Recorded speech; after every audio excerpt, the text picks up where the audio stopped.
Welcome to Shredder Fanfic. Like, subscribe, and hype video. Join members to gain early access to new videos. The main character, after dying, he wakes up inside of Marvel and realizes he has a bunch of Latern rings. He decides to create the Latern Corp inside of Marvel. What will the Latern Corp do inside of Marvel? Who's gonna join? That Tony argued with his own AI like it was a person. Tony turned back to me. So what now? You going to leave me with a ring inside a suit and a warning label? Actually, I said, I'm going to bring you to meet the others. Tony's eyes narrowed. Others. Steve's gaze sharpened, but he didn't interrupt. Tony looked between us. How many others are we talking? 2, I said. Steve and Peter. Tony blinked once. Peter who? Peter Parker, I repeated. Tony stared. Still extremely normal name. I grinned. Still not normal. Tony's expression shifted into cautious interest. Is he a scientist? He's a kid, I said. Tony's eyebrows shot up. You gave a kid a ring. Steve's voice was firm. He earned it. Tony turned his head to look at Steve again. You keep saying that. Steve held his gaze. Because it matters. Tony exhaled slowly. Okay. Great. So there's a kid with a ring, Captain America with a ring, and me with a ring inside a suit. This is going to be a fun day. I nodded. Yeah. Tony looked at the suit, then back at me. I'm not flying across the country in a metal suit just to have a meeting in a treehouse. It's a cabin, I corrected. Treehouse cabin, Tony said, dismissive. I shrugged. Drive, plane, whatever. We're doing it quietly. Tony frowned. Quietly is not my thing. Steve said flatly, it is now. Tony's mouth opened as if he was going to snap back, then he shut it, stared at Steve, and gave a short exhale. Okay, Dad. Steve didn't react. Tony pointed at my ring. You can't just teleport us. I can move fast, I said. I'm not doing that with you right now. Tony's eyes narrowed. Why? Because you'd call it fun, I said cheerfully. And then you'd want to do it again. Tony's mouth twitched. Yes. I nodded like we had reached understanding. Exactly. Tony rubbed his hands together once, then glanced at the suit. If I'm going, I'm bringing something. Steve's eyes narrowed. No. Tony looked offended. No what? No suit, Steve said. Tony stared at him. That's not your call. Steve's voice stayed calm. You don't need it for a cabin conversation. And you putting a ring in the suit doesn't mean you drag the suit into a private safe location. Tony paused. His eyes shifted, thinking. That was Tony too. He didn't like being told no, but he did sometimes recognize when someone else's caution was correct. He exhaled slowly. Fine. I'll go without it. But I want to bring the housing. That's already inside the suit, I said. Tony held up a finger. I can build another. Steve's expression stayed firm. No. Tony stared at him. You're really leaning into the no thing. Steve didn't blink. Yes. Tony looked at me like he wanted me to overrule Steve. I smiled cheerfully. Steve's right. Tony's shoulders dropped slightly. Okay. Great. Everybody's ganging up on me in my own house. He turned toward a side table and grabbed a hoodie, tossing it on. Then he picked up sunglasses and shoved them into his pocket. He looked back at Jarvis. J.A.R.V.I.S. Security protocols, Tony said. Nobody touches the suit. As always, sir, Jarvis replied. Tony nodded and walked toward us. Okay. Let's go meet the kid. Steve watched him carefully, then looked at me. We're taking him to the cabin. Yes, I said. Steve's eyes narrowed. He'll try to find it again. Tony snorted. I'm standing right here. Steve didn't flinch. And you'll still try? Tony's mouth twitched. Maybe. I opened the workshop door and led them out. We traveled the boring way. Tony hated it. He didn't complain like a child, but his impatience showed in the way he kept shifting his posture, checking his phone, then putting it away when he realized there was no signal or no interest. In the airport, he wore sunglasses indoors and acted like that was normal.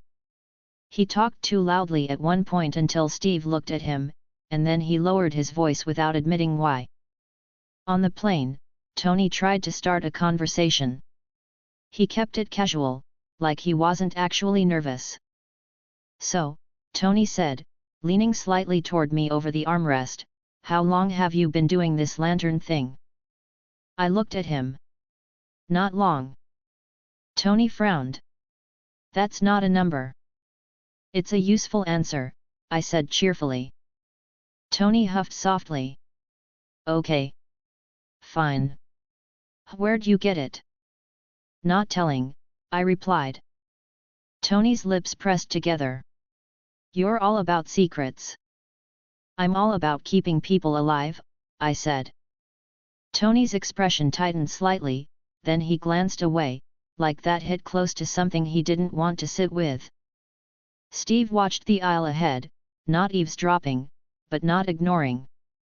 Tony tried again after a minute. Is the kid, like you? Does he have a ring because he's special? I kept it simple. He's smart. He's got a lot going on. Tony's eyes narrowed. That's still vague. Steve spoke without turning his head. Stop fishing. Tony looked offended.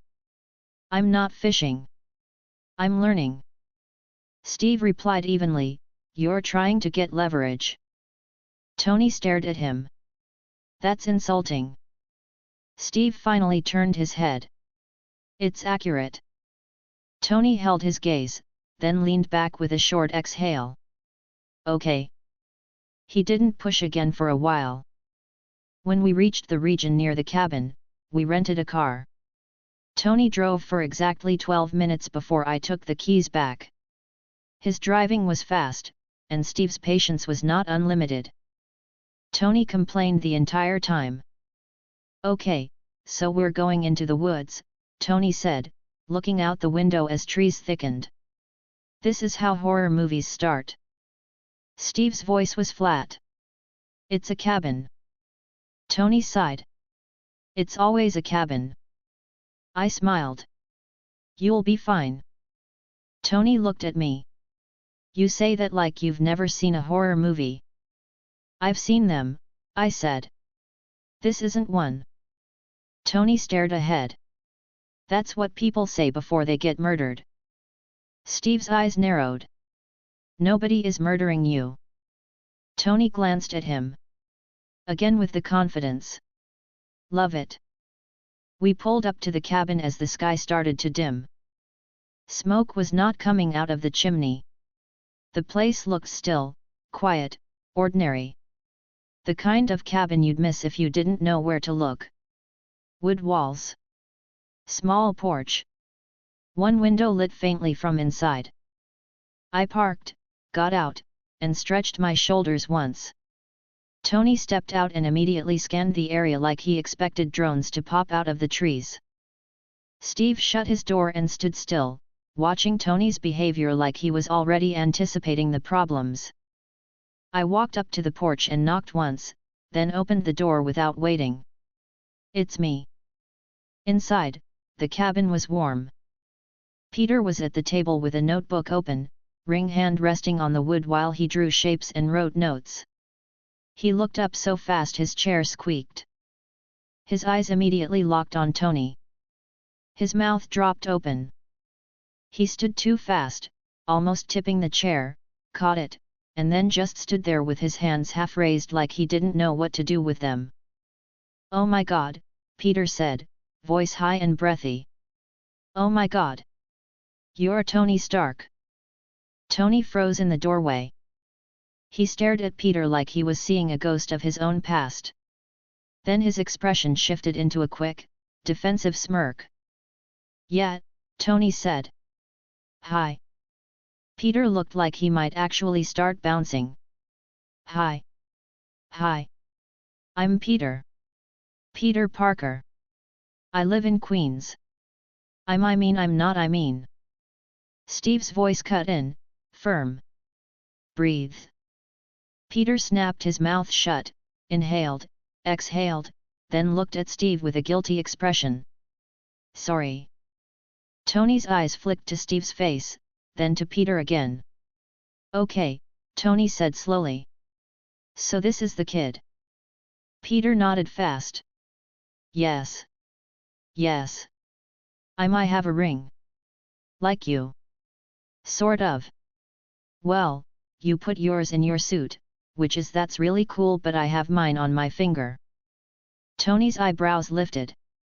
"You know about that?" Peter's eyes widened, then he looked at me, then back at Tony. "Alex told me a little." Tony looked at me. "You're briefing children." I smiled. "I'm managing expectations." Tony stepped inside cautiously, like he didn't trust the cabin's normality. His gaze moved over the room. The couch. The heater. The medical supplies stacked neatly. The duffel with Steve's shield near the wall. Tony's eyes paused on that duffel. "Is that?" Steve didn't answer. He didn't need to. Tony's attention snapped back to Peter, who was now staring at Tony with open excitement he couldn't hide no matter how hard he tried. "You built the arc reactor," Peter blurted, then clamped his mouth shut as if he knew he was being too much. Tony's mouth twitched. "Yeah." Peter's eyes were wide and bright. "In a cave." Tony's expression froze. Steve's posture shifted slightly, and his eyes sharpened. I felt my own attention tighten for a brief second. Peter didn't know that as public information because it wasn't public. Not yet. Not like that. Tony hadn't told the world about the details. Not the cave part, not in a way a kid from Queens would say casually. Peter realized it at the same time Tony did. His face went pale. I didn't. I'm sorry.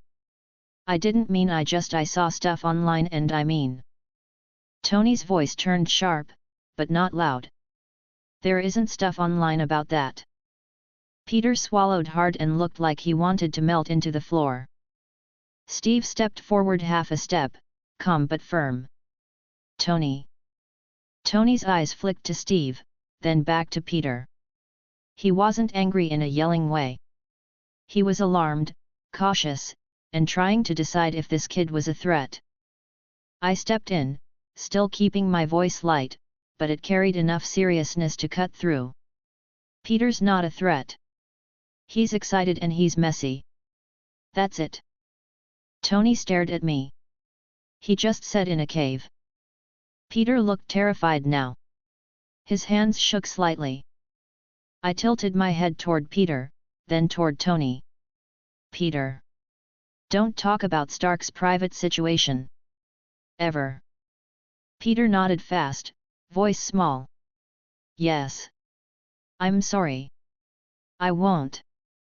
Tony watched him like he was running a threat assessment. Steve spoke quietly, steady. "He's a kid. He's not working for anyone." Tony didn't relax. "How does he know?" I kept it simple and careful. "He knows things he shouldn't sometimes. It's part of why he's here. He needs structure." Tony's gaze narrowed. "That is still vague." "Yeah," I replied. "It's what you're getting." Tony exhaled and looked away briefly, rubbing the bridge of his nose with 2 fingers. When he looked back, his tone was more controlled. Okay. Kid. Rule 1, you do not talk about my life like it's trivia night. Peter nodded so hard his hair moved. Yes. Absolutely. I'm sorry. Tony studied him. Then his eyes dropped to Peter's ring. Show me, Tony said, calm but direct. Peter blinked. Show you what? Tony gestured vaguely.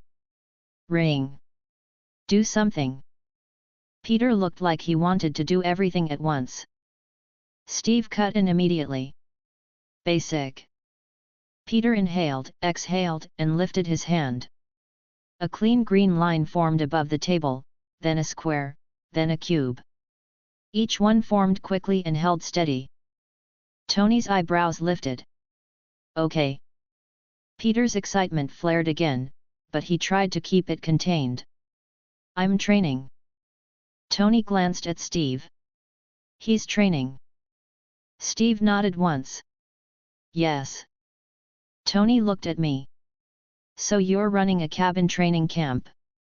I shrugged. Basically. Tony walked closer to the table, studying the constructs like he wanted to touch them, then stopping himself. This is, not tech. Peter nodded quickly. I know. It feels like thinking. Tony stared at Peter. That is the least helpful description I've ever heard. Peter flushed. Sorry.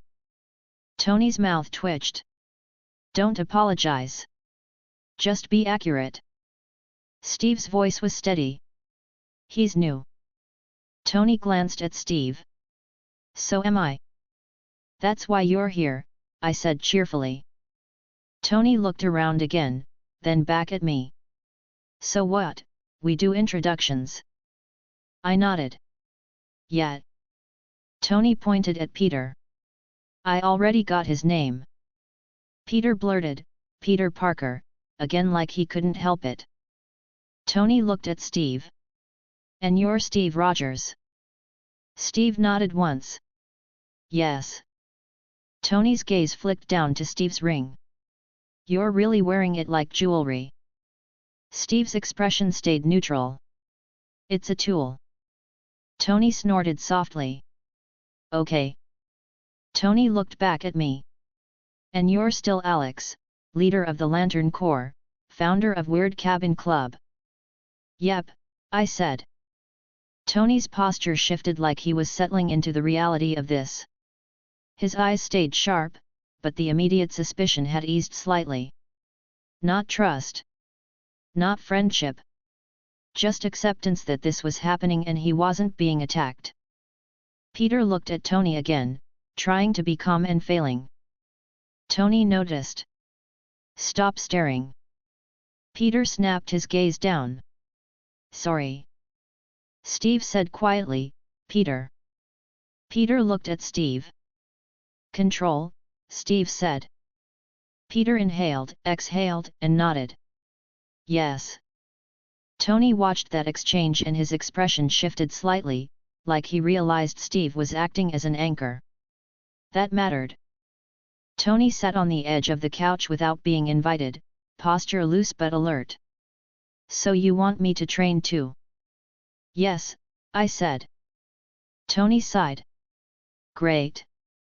Steve's gaze stayed steady on Tony. If you're here, you follow rules. Tony looked back at him. We've covered rules. No killing innocents. No using it to get rich. No showing off. Peter raised a hand slightly, excited again. No telling people. Tony glanced at him. Yes. No telling people. Peter nodded, satisfied, then realized he'd spoken too eagerly and looked embarrassed. Tony looked at me. So how do I use mine without wearing it? I smiled, because this was the part Tony would love. You focus on the ring even inside the housing. Your suit can help with interfaces, but you still have to drive it. Tony's eyes narrowed. That sounds like it will be annoying. It will, I said, still light. You're used to pushing buttons. This is different. Tony leaned forward slightly. Can I test it here? Steve's voice was immediate. No. Tony blinked. Why? Steve replied flatly, because you didn't bring the suit. Tony stared at him, then looked at me. He's enjoying this. I smiled. A little. Steve didn't react. He didn't need to. Tony leaned back on the couch and looked at Peter again, more curious now than suspicious. So, kid, you got bit by a spider or something? Peter's face tightened. He glanced at me, then at Steve, like he wasn't sure what he was allowed to say. I nodded once. You can say the basics. Peter swallowed. Yeah. I got bit. And now I'm different. Tony's eyes sharpened. Different how? Peter hesitated, then answered carefully. Stronger. Faster. I can stick to stuff. Tony stared at him. That is, not normal. Peter nodded quickly. Yeah. Steve's eyes stayed on Tony. He keeps it quiet. Tony snorted. That's smart. Peter looked relieved at that. Tony's posture shifted, and he finally let a real piece of curiosity show. So you've got spider powers and a Green Lantern ring. Peter's face lit up again. Yes. Steve said firmly, he has training and rules. Peter nodded. Yes. Tony looked at me again. This is not a normal problem-solving approach. I shrugged. It works. Tony sat there for a moment, looking at the wooden walls, the small kitchen, the supplies. The cabin felt like the opposite of his world. No glass. No steel. No giant screens. Just warmth and practicality. He looked back at Steve. So you're really out of the ice and hanging out in a cabin? Steve's voice was plain. For now. Tony's eyes narrowed. And you're okay with that? Steve answered honestly. I'm adjusting. Tony stared for a beat. Then his voice softened a notch, not sentimental, just less sharp. That's a lot. Steve nodded once. Yes. Tony looked away, then back, like he didn't want to sit with that for long. He shifted back into motion. Okay. So what's the schedule? Do we do push UPS? Do we chant? Do we have a secret handshake? Peter looked like he wanted a secret handshake. Steve said flatly, no. I laughed softly. No chanting. Tony sighed, exaggerated. Terrible club. It's not a club, Steve said. Tony glanced at him. Okay, organization. Peter raised his hand slightly, then dropped it when Steve looked at him. He tried to sit still. He failed. He sat anyway, hands clasped tightly in front of him. I walked to the table and tapped Peter's notebook lightly. Show Tony what you've been doing. Peter flipped the notebook toward Tony. Pages were full of simple sketches, notes about stability, breath control, and basic constructs. It was messy but earnest. Tony leaned forward and took the notebook, scanning fast. His eyes moved the way they always did when he found something interesting. He didn't read every word. He read structure, intent, and patterns. You're taking notes, Tony said, sounding surprised. Peter nodded quickly. Yeah. It helps. Tony looked at Steve. He's more organized than I am. Steve's expression didn't change. That's not hard. Tony's mouth twitched. Rude. Steve replied, accurate. Tony handed the notebook back and leaned against the couch again, still studying Peter's face like he was trying to figure out how this kid existed. Peter couldn't help himself. Your suit is amazing, he said, trying to keep it calm but failing. Tony's eyebrows lifted. You haven't even seen it. Peter froze, then said quickly, I mean I saw news stuff. Like blurry photos. Tony's eyes narrowed. There are no photos. Peter's face went pale again. I raised a hand, calm. Peter. Less details. Keep it general. Peter nodded hard. Yes. Sorry. Tony stared at me. He does that a lot. Yeah, I said. He's excited. Tony looked at Peter. Okay. Here's a tip. Excitement gets you killed when you have power. Peter swallowed. His eyes widened. He nodded slowly, more serious now. Steve's voice stayed firm. He'll learn. Tony glanced at Steve. You're acting like his dad. Steve didn't react. I'm acting like someone who doesn't want him dead. Tony's expression tightened slightly at that, like he respected it even if he didn't like the phrasing. I clapped my hands once, light. All right. Tony, you're here. You're part of this. You don't have to like the cabin. You do have to respect what we're doing. Tony nodded once. Fine. Good, I said. You'll train later. Not tonight. Tonight you meet the team and you don't scare the kid. Tony glanced at Peter. I'm not scary. Peter's eyes went wide and honest. You're kind of scary. Tony stared at him, offended. Wow. Peter immediately panicked. I mean not like you're intimidating because you're Tony Stark and you're smart and you build weapons and you're famous and... Tony held up a hand. Stop. Peter stopped. Tony exhaled and looked at me. He's going to give me a headache. I smiled. You'll survive. Steve glanced at the cabin window, then back to Tony. How many people know you left your house? Tony shrugged. My AI. And probably a security guy who hates me. Steve's eyes narrowed. That's a risk. Tony rolled his eyes. I didn't tell the press. Nobody's chasing me. I kept my tone practical. You're staying the night here. Tomorrow we move you back quietly. Tony's eyebrows lifted. You're telling me where I'm sleeping? Yes, I said. Tony stared at me. This is not how my life works. It is tonight, Steve said. Tony looked at Steve, then sighed dramatically. Okay. Fine. Cabin sleepover. Peter's eyes lit up again. Sleepover. Steve's gaze snapped to Peter. Peter swallowed and tried to look serious. I mean, okay.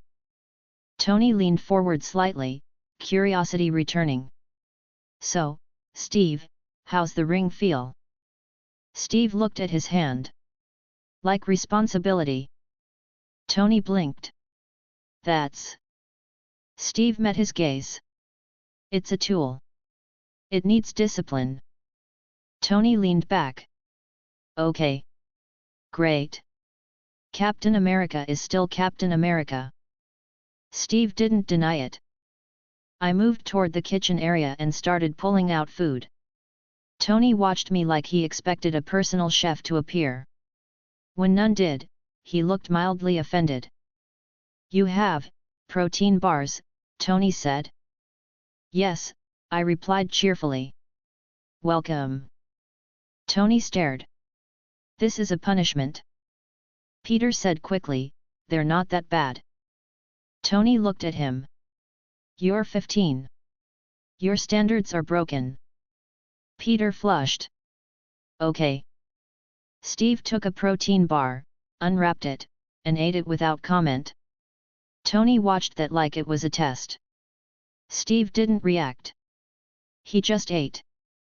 Tony took one slowly, unwrapped it, took a bite, and grimaced. Yet.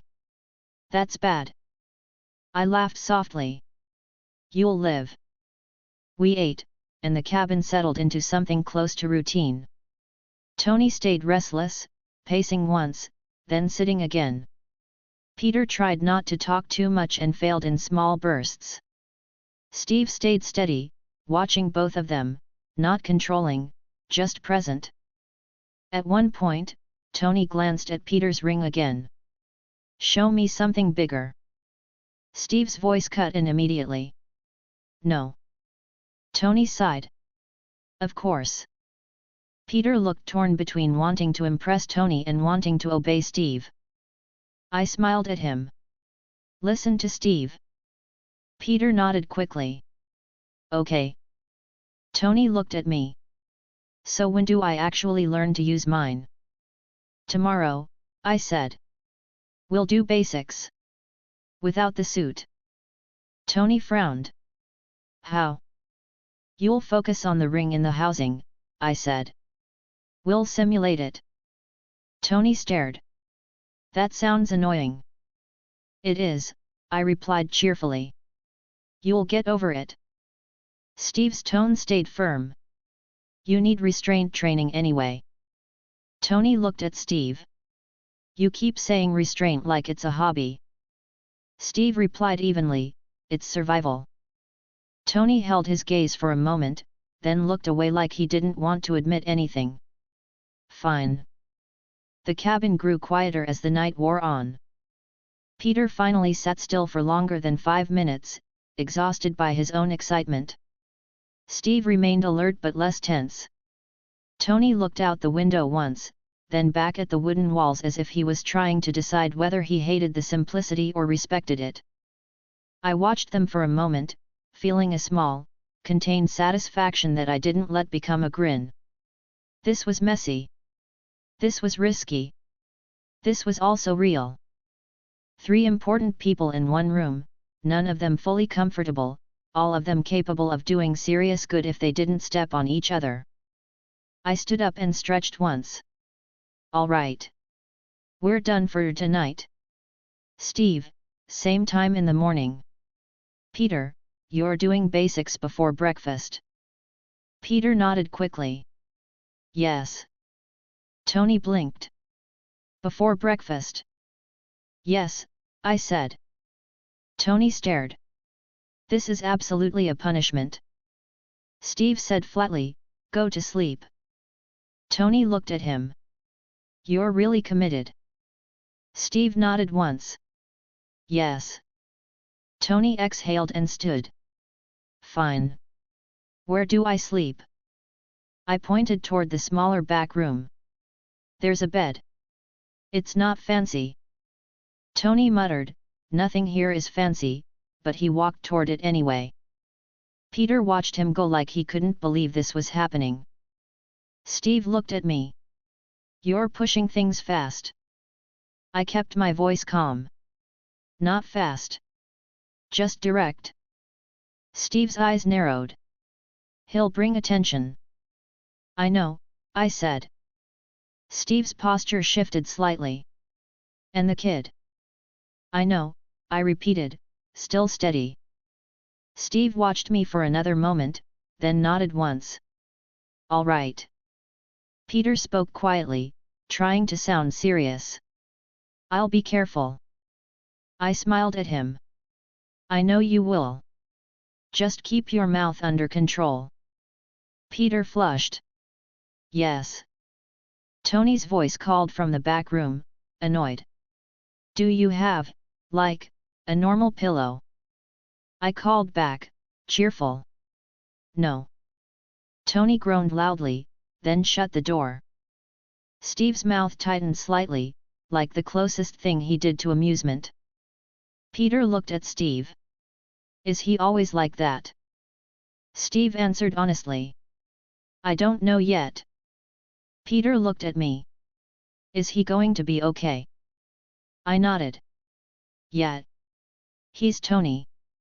Peter nodded slowly, then glanced at his ring again, like he was reminding himself this was real.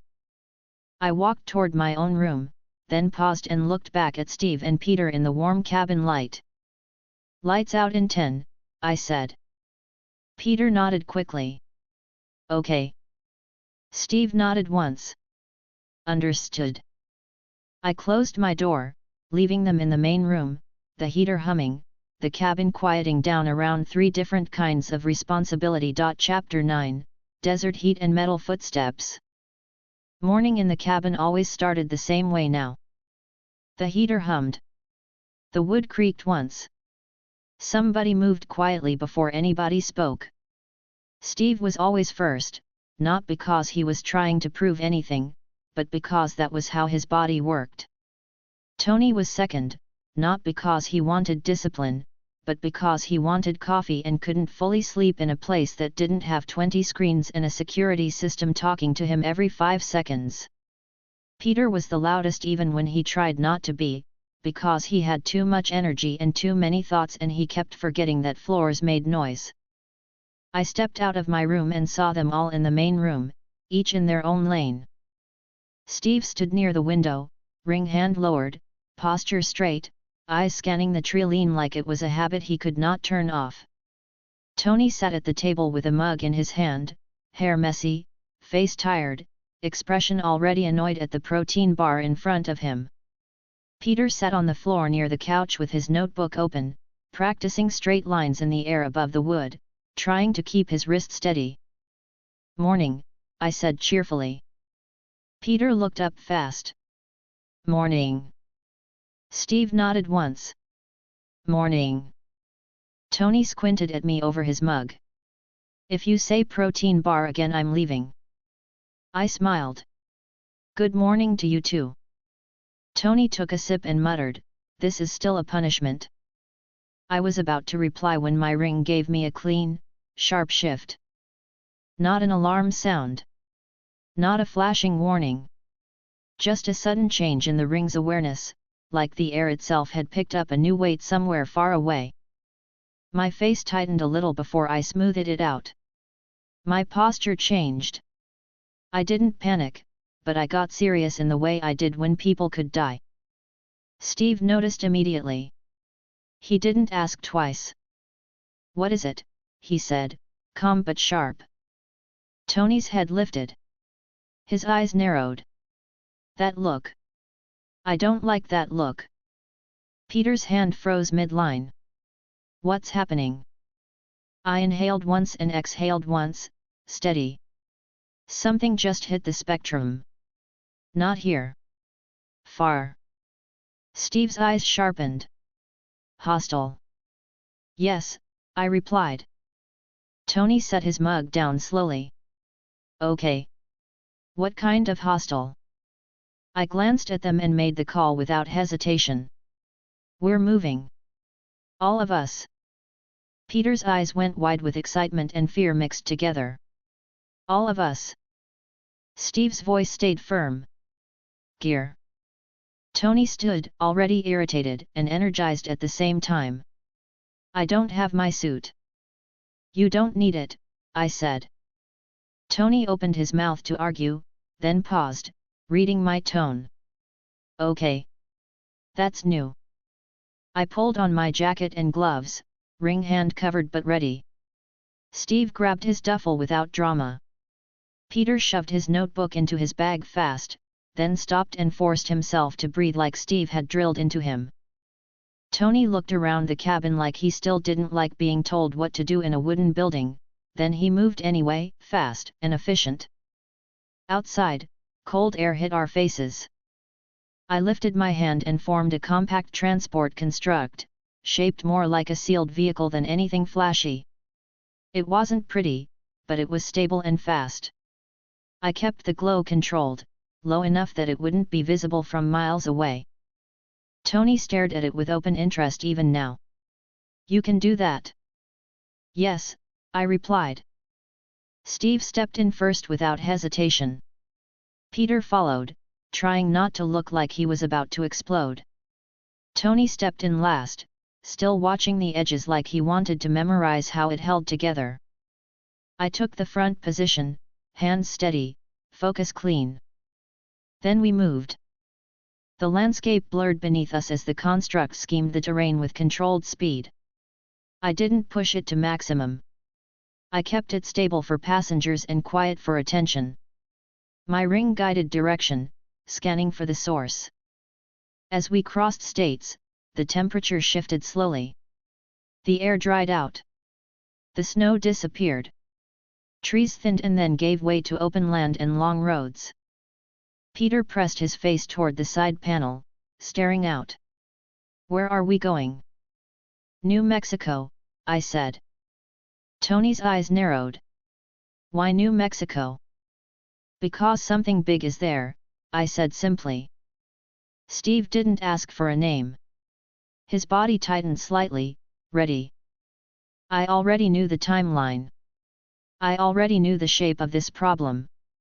I just didn't expect to feel it this cleanly through the ring, like the universe itself had placed a marker on the map. We dropped lower as the desert opened up beneath us. Sand. Rock. Sparse brush. A town in the distance with small buildings and wide streets. Roads with trucks parked along them. A few people outside, looking up, pointing. I tightened my jaw. "Keep your heads," I said. "Stay close. Don't split." Steve nodded once. "Understood." Tony's voice stayed sharp, but he wasn't joking now. "What are we walking into?" I answered plainly. "A weapon." Peter swallowed. "Like a robot?" "Yeah," I said. Then we heard it. Heavy metal footsteps. Slow, deliberate. Each step hitting the street like something that didn't care about the ground beneath it. We cleared a low ridge and saw the town properly. Smoke rose from one end of the main street. A car lay on its side. People ran, not in a stampede, but in scattered panic, ducking behind buildings, sprinting for cover. The air was full of dust and shouting. And in the middle of it stood the destroyer. It was tall, humanoid, built like a walking suit of armor with a smooth, segmented body. Its head was a blank faceplate with a slit that glowed when it fired. It moved with the calm certainty of something designed for one purpose. Tony stared. "Okay. That is not one of mine." Steve's eyes narrowed. "It's targeting people." Peter's breathing sped up. He forced it down. "That thing is going to kill someone." "Yeah," I said, voice tighter. Across the street, I saw him. Thor, without powers yet. He looked like a man who had been through a fight and then dragged through dirt. Hair longer, messy. Clothes plain. No armor. No hammer. No glow. No lightning. He was standing near a group of people, four figures I recognized instantly even at a distance. Sif and the Warriors 3. They were in trouble. Not dead yet, but pushed back, trying to protect civilians while also trying to get close enough to stop the destroyer. They were skilled, but they were outmatched without Thor at full strength and without a clean opening. Thor's face was tight, jaw clenched, eyes locked on the destroyer with a mix of anger and helplessness that didn't suit him. He looked like he was trying to decide if he could throw his body at it and slow it down even for a second. Steve noticed him too. "That's him." Tony blinked. "That's who?" "Thor," I said. Tony's eyes widened slightly. "The Norse god Thor." Peter whispered, "No way." Steve's voice stayed firm. "He's not powered." I nodded. "Not yet." The destroyer took another step forward and raised its head. The faceplate slit opened. Energy built. Sif shouted something, pushing civilians back. Fondrel moved to intercept. Hagun braced. Volstagg tried to draw its attention. The beam fired. It tore through the street in a straight line, blasting through a parked truck and shattering the front of a building. Dust exploded outward. People screamed. My face hardened. Move, I said. We dropped into the town at the edge of the chaos, landing behind a low wall. I kept the construct tight and then dismissed it immediately. Tony coughed once from dust. Okay. This is real.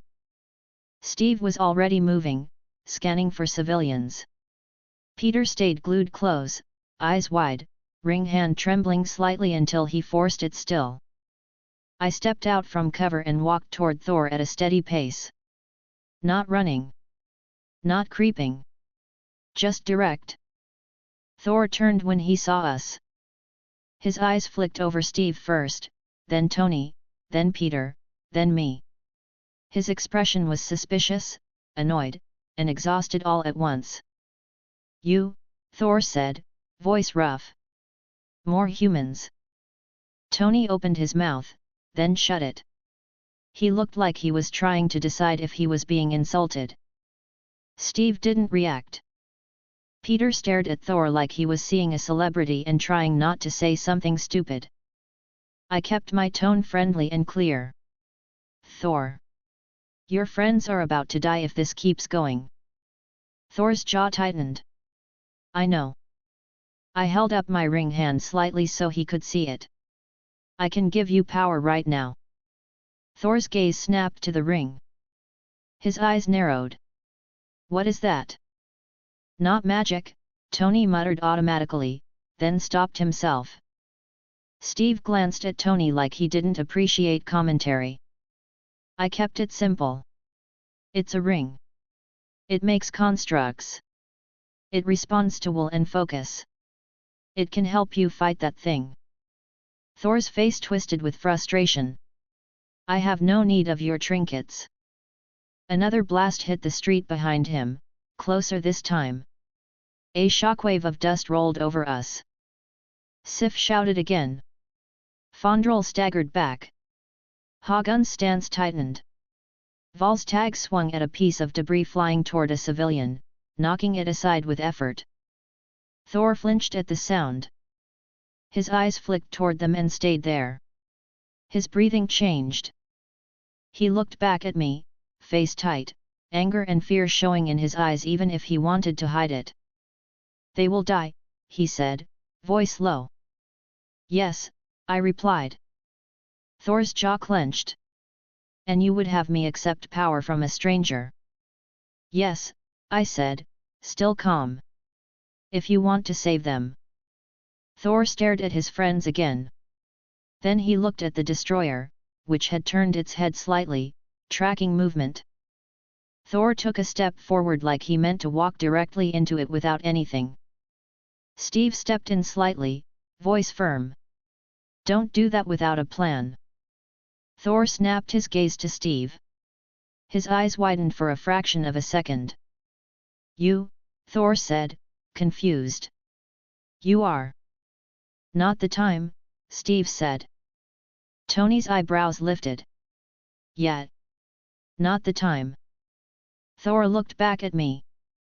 I held my hand out and let the ring form a new ring in my palm, bright green, stable, ready. You want power, I said plainly. Say yes. Thor's expression tightened. Then he nodded once, hard, like he hated needing it but wasn't going to let pride get his friends killed. Yes, Thor said, voice rough. Give it to me. I didn't waste time. I stepped closer and placed the ring in his hand. Thor stared at it for half a second like he expected it to bite him. Put it on, I said. Thor slid it onto his finger without hesitation, not delicate, not cautious. The green pulse hit stronger than it had with Peter or Steve. The air around his hand brightened for a second, then settled into a controlled glow. Thor's eyes widened slightly. He flexed his fingers and stared at the ring like he could feel the difference immediately. What is this? He said, voice lower. Focus, I said. Think what you want it to do. The destroyer took another step and lifted its head again. Sif moved in, sword raised. She was brave, but I could see the strain. Fondrel's stance was quick and sharp, but he was bleeding. Volstagg was breathing hard. Hagun's face was set like stone. Thor's eyes locked on them. His expression shifted. He wasn't joking now. He wasn't posturing. He was purely focused. He lifted his ring hand. Green light flared, not wild, but strong. A broad barrier formed between the destroyer and his friends, thick and solid. The next beam hit it and scattered, deflecting energy outward instead of cutting through flesh. Sif turned sharply, startled, then saw Thor. "Thor," she shouted. Thor didn't answer. He walked forward. Not running. Not roaring. Just walking with purpose. The ring's glow stayed steady on his hand. The barrier remained behind him, still holding. Tony stared, mouth slightly open. "Okay." Peter whispered, "He did that instantly." Steve's voice stayed tight. "He has experience with battle." Thor's shoulders rose and fell once. He raised his ring hand again, and a construct formed, simple and brutal. A massive green hammer shape, not detailed, just a heavy head and handle, sized for him. Thor gripped it like it belonged there. Then something else happened at the same time. A shift in the air. Not the ring. Not my ring's output. Something older. Lightning did not explode into the sky in a dramatic display. It wasn't a show. It was a clean, sharp return of power, like a door unlocking.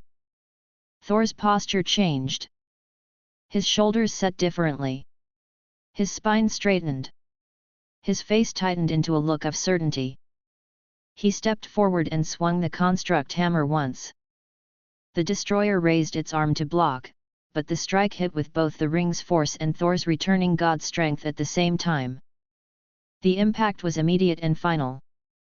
The destroyer's body snapped backward, armor plates splitting. The core cracked. The head jerked, the faceplate flickered, and then the entire thing collapsed into itself, metal folding and breaking until it slammed into the ground in a heap. It didn't get back up.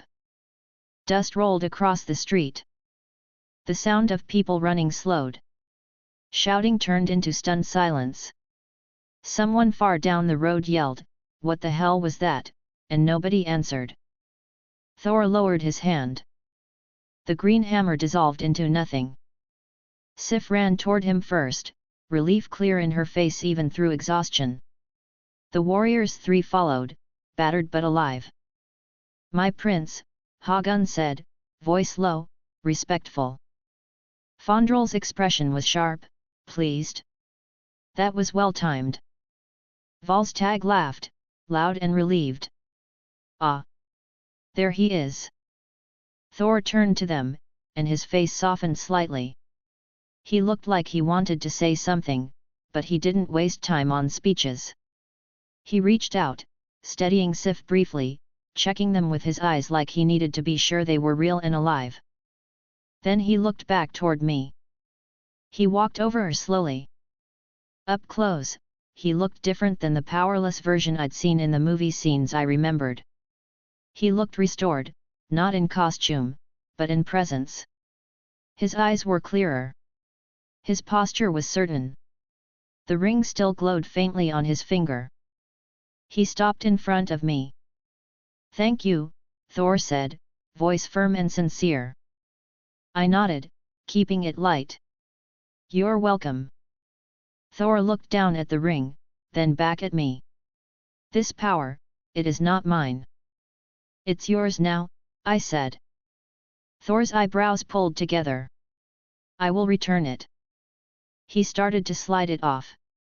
I lifted a hand slightly, stopping the motion with my words, "Not force." "Don't." Thor paused. I kept my tone calm. "Keep it. You used it to save your friends and those people. That's the point." Thor stared at me for a moment. He looked like he didn't like accepting gifts or debts without knowing the cost. "What do you want in return?" he asked. "Nothing," I said simply. Thor's eyes narrowed. There is always a price. Not here, I replied. There are rules. You already follow most of them. Thor's gaze shifted slightly, considering. Steve stepped closer, voice steady. He doesn't ask for obedience. Thor looked at Steve again, recognition flickering. You are Steve Rogers, Thor said, sounding almost surprised. Steve's expression stayed neutral. Yes. Tony stepped in too, unable to help himself. And I'm Tony Stark. Hi. Welcome to Earth being weird. Thor looked at Tony, then at Steve, then at Peter, then back at me. Peter had moved closer but stayed behind Steve slightly, trying to be respectful and also failing to hide excitement. Thor looked at Peter. You are young. Peter nodded quickly. Yes. Hi. Thor's mouth twitched slightly, like the closest he got to amusement. Hello. I nodded toward the edge of town. We need to leave. More people will show up. Authorities. Cameras. Too much attention. Thor's face tightened. He glanced at his friends. Sif. We must regroup. Sif's eyes snapped to the destroyed armor heap, then back to Thor. We saw, she said quietly. We are alive. Fondrel looked at the ring on Thor's finger, interest sharp. And you have acquired something new. Thor looked down at it, then back at me again. What is this organization? Thor asked. Latern Corp. I kept it simple. A group.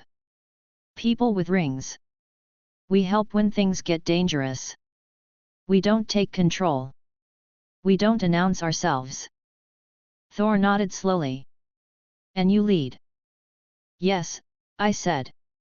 He looked at Steve, then Tony, then Peter again. These are your members, Thor said. Yes, I replied. Thor's jaw set. Then I will meet them properly. Tony raised his eyebrows. Properly.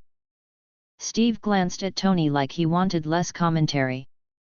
I stepped closer and held out my hand slightly in a guiding gesture. Come with us.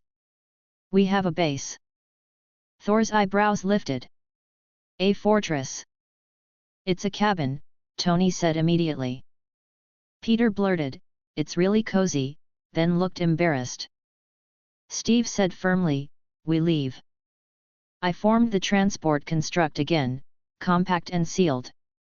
Thor watched it form with focused interest. This is the ring, he said. Yes, I replied. Thor stepped in without hesitation, confident now. Steve followed. Peter climbed in quickly, eyes bright. Tony stepped in last, still watching everything like he wanted to dismantle it and rebuild it later.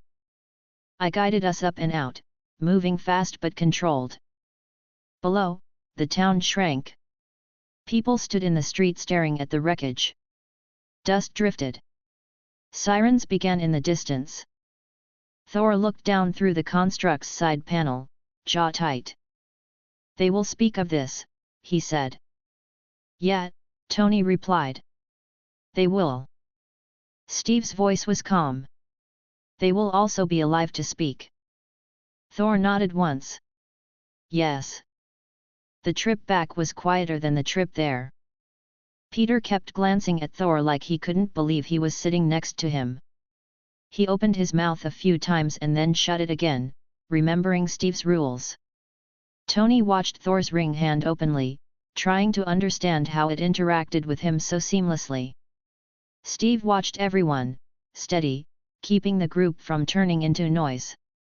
I stayed focused on navigation, but I felt a small, contained satisfaction in my chest that I didn't let turn into anything bigger.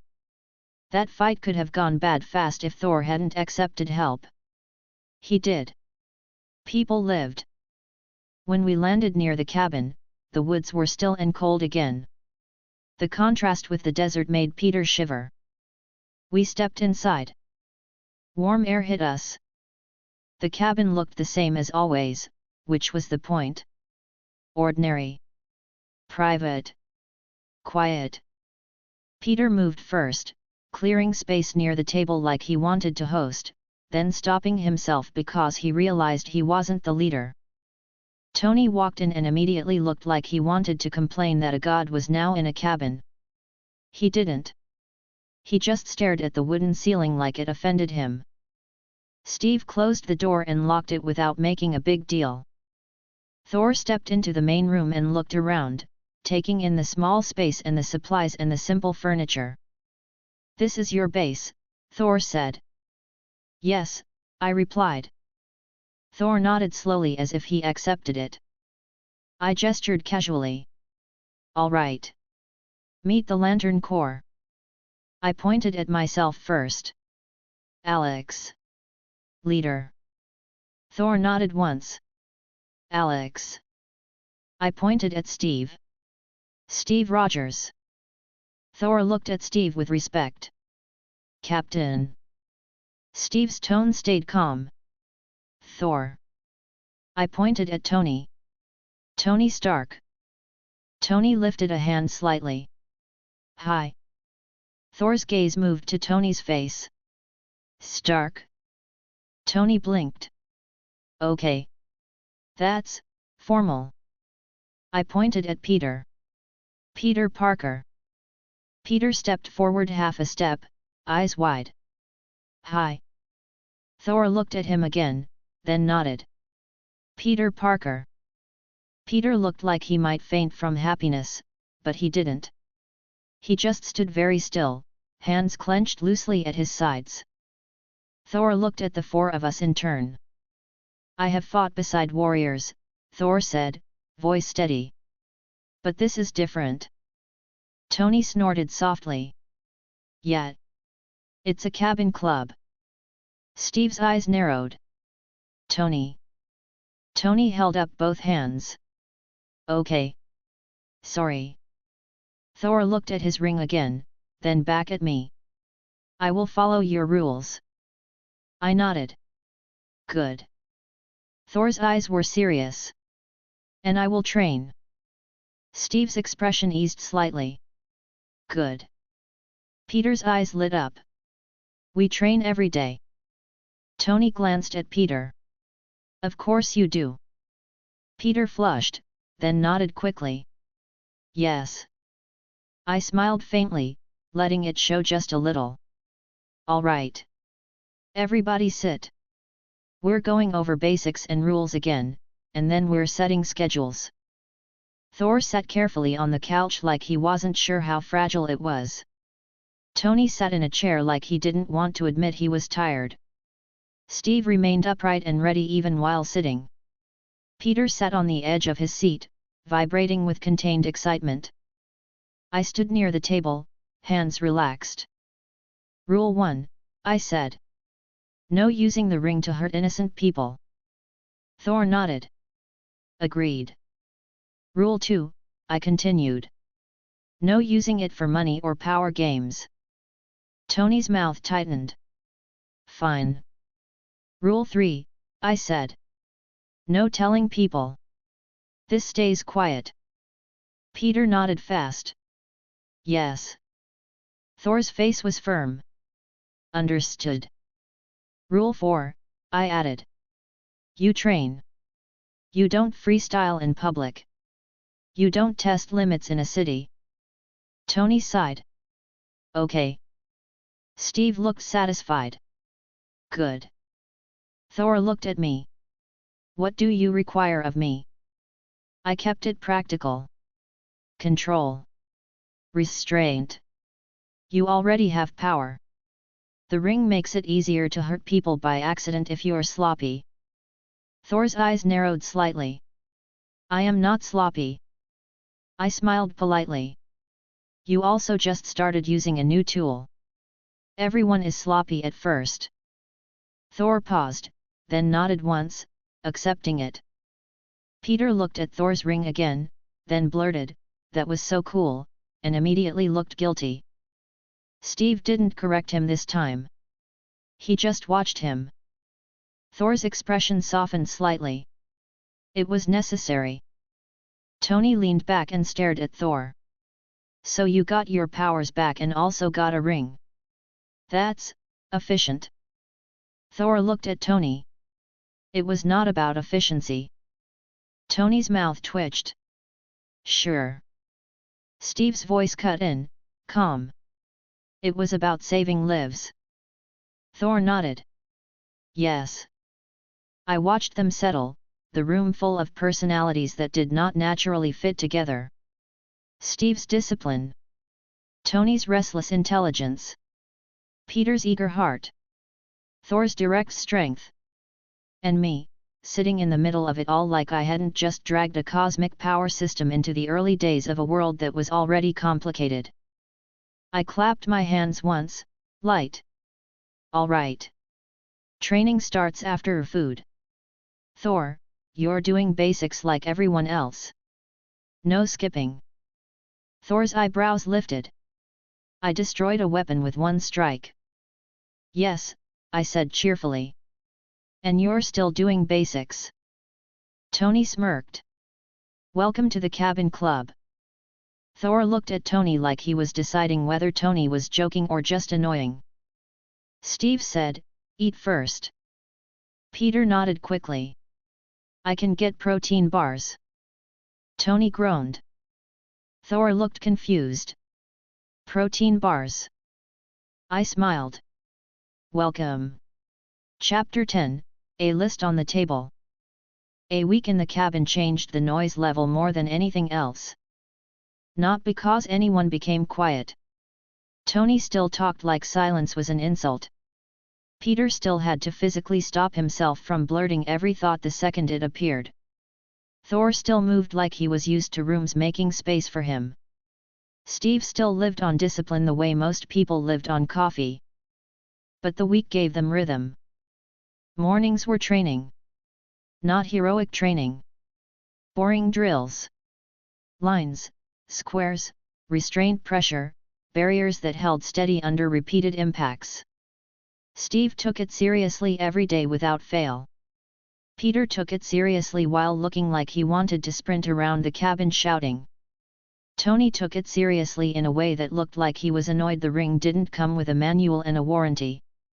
Thor took it seriously with the calm certainty of someone who didn't doubt his ability, but he still followed the steps. Afternoons were logistics. Food.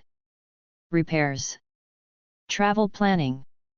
Keeping the cabin from becoming a messy nest of bags and paper and Tony's half-finished sketches.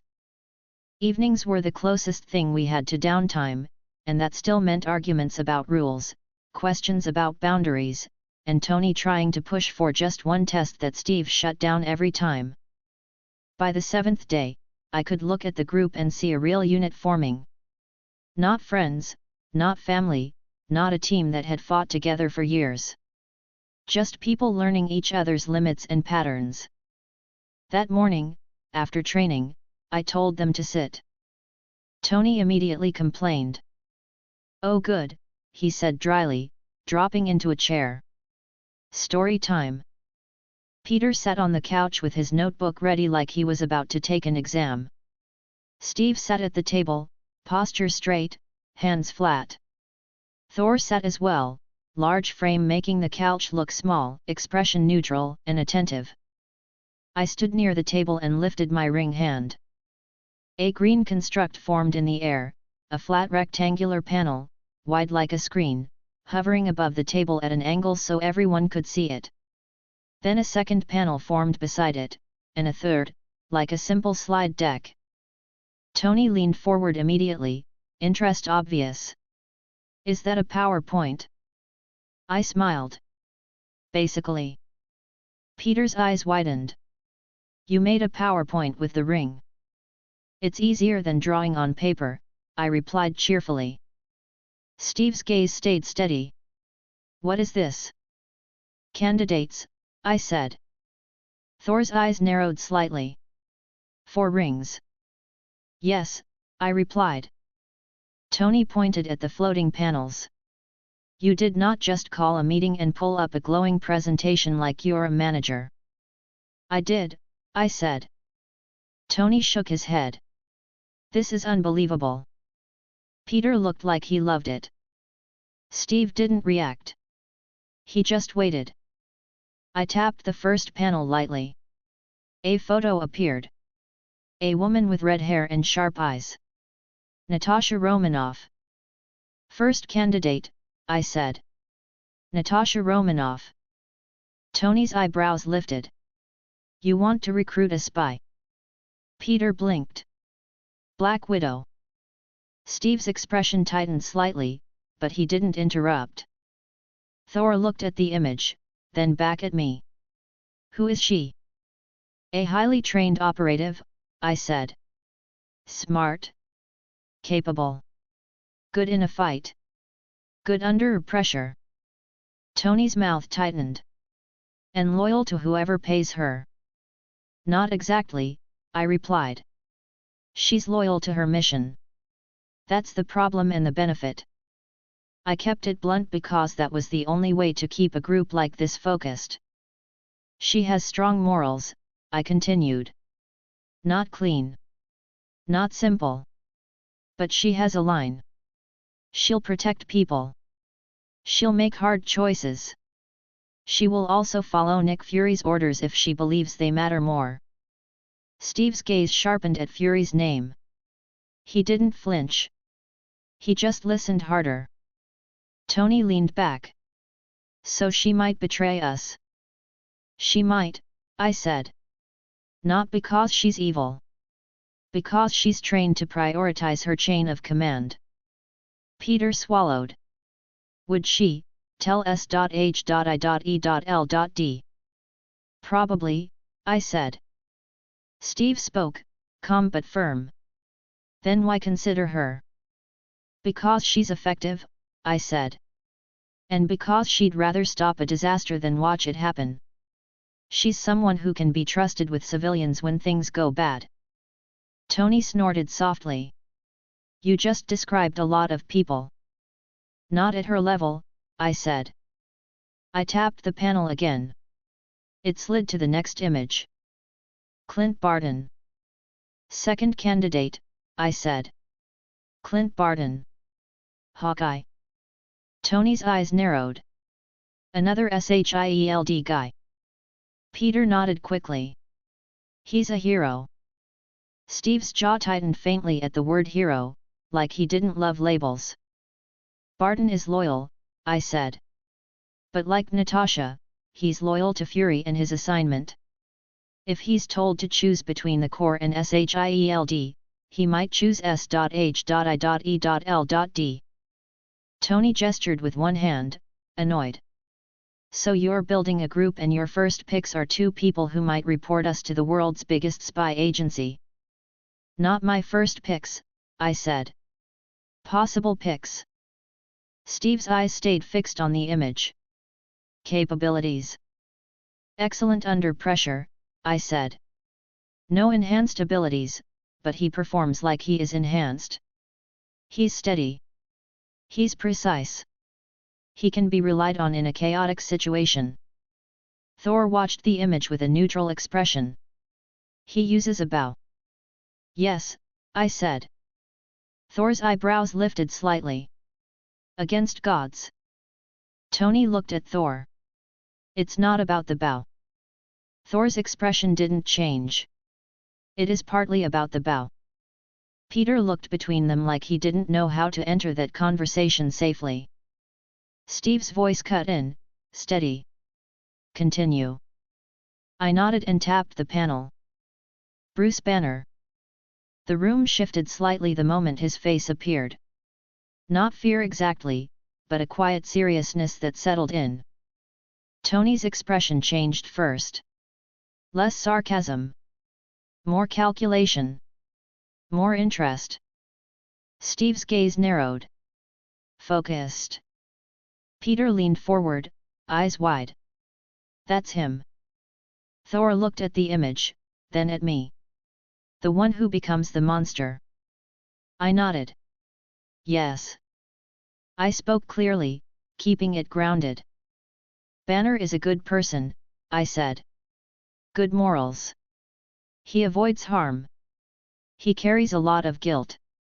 He doesn't want power, which makes him safer than most people who have it. Tony's mouth tightened. And he has the Hulk inside him. Yes, I replied. Peter's voice was quiet. Hulk is scary. Hulk is angry, I said. But he isn't evil. Tony looked at me sharply, like he wanted to challenge that. Steve spoke before he could. What do you mean? Steve asked. I kept it simple. Hulk reacts. He protects. He has been treated like a monster, so he behaves like one under pressure. But if Banner has control and support, Hulk can be directed toward saving lives instead of destroying. Thor's jaw tightened. He fought me. Yeah, I said, calm. Later. Different circumstances. Tony's eyes narrowed. Banner is currently where? Canada, I said. He's hiding. Working under the radar. Running from the military. Steve's expression hardened. They're hunting him. Yes, I said. Tony leaned forward, elbows on the table. General Ross. Yes, I replied. Tony exhaled slowly, annoyed. Of course. Peter looked concerned. If we go to him, will we bring the military? If we're sloppy, I said. That's why we plan it. I tapped the panel again, and the image shifted to Stephen Strange. Dr. Strange before the crash. Expensive suit, perfect hair, smug posture in a photo outside a hospital. Tony's mouth twitched. Oh. This guy. Steve frowned. Who? Stephen Strange, I said. A surgeon. Very good. Very arrogant. He's useful later, but right now he's cocky and he thinks nothing can touch him. Tony leaned back, offended. Hey. I smiled at Tony. You know it's true. Tony's eyes narrowed. I'm not that bad. Steve's head turned slightly.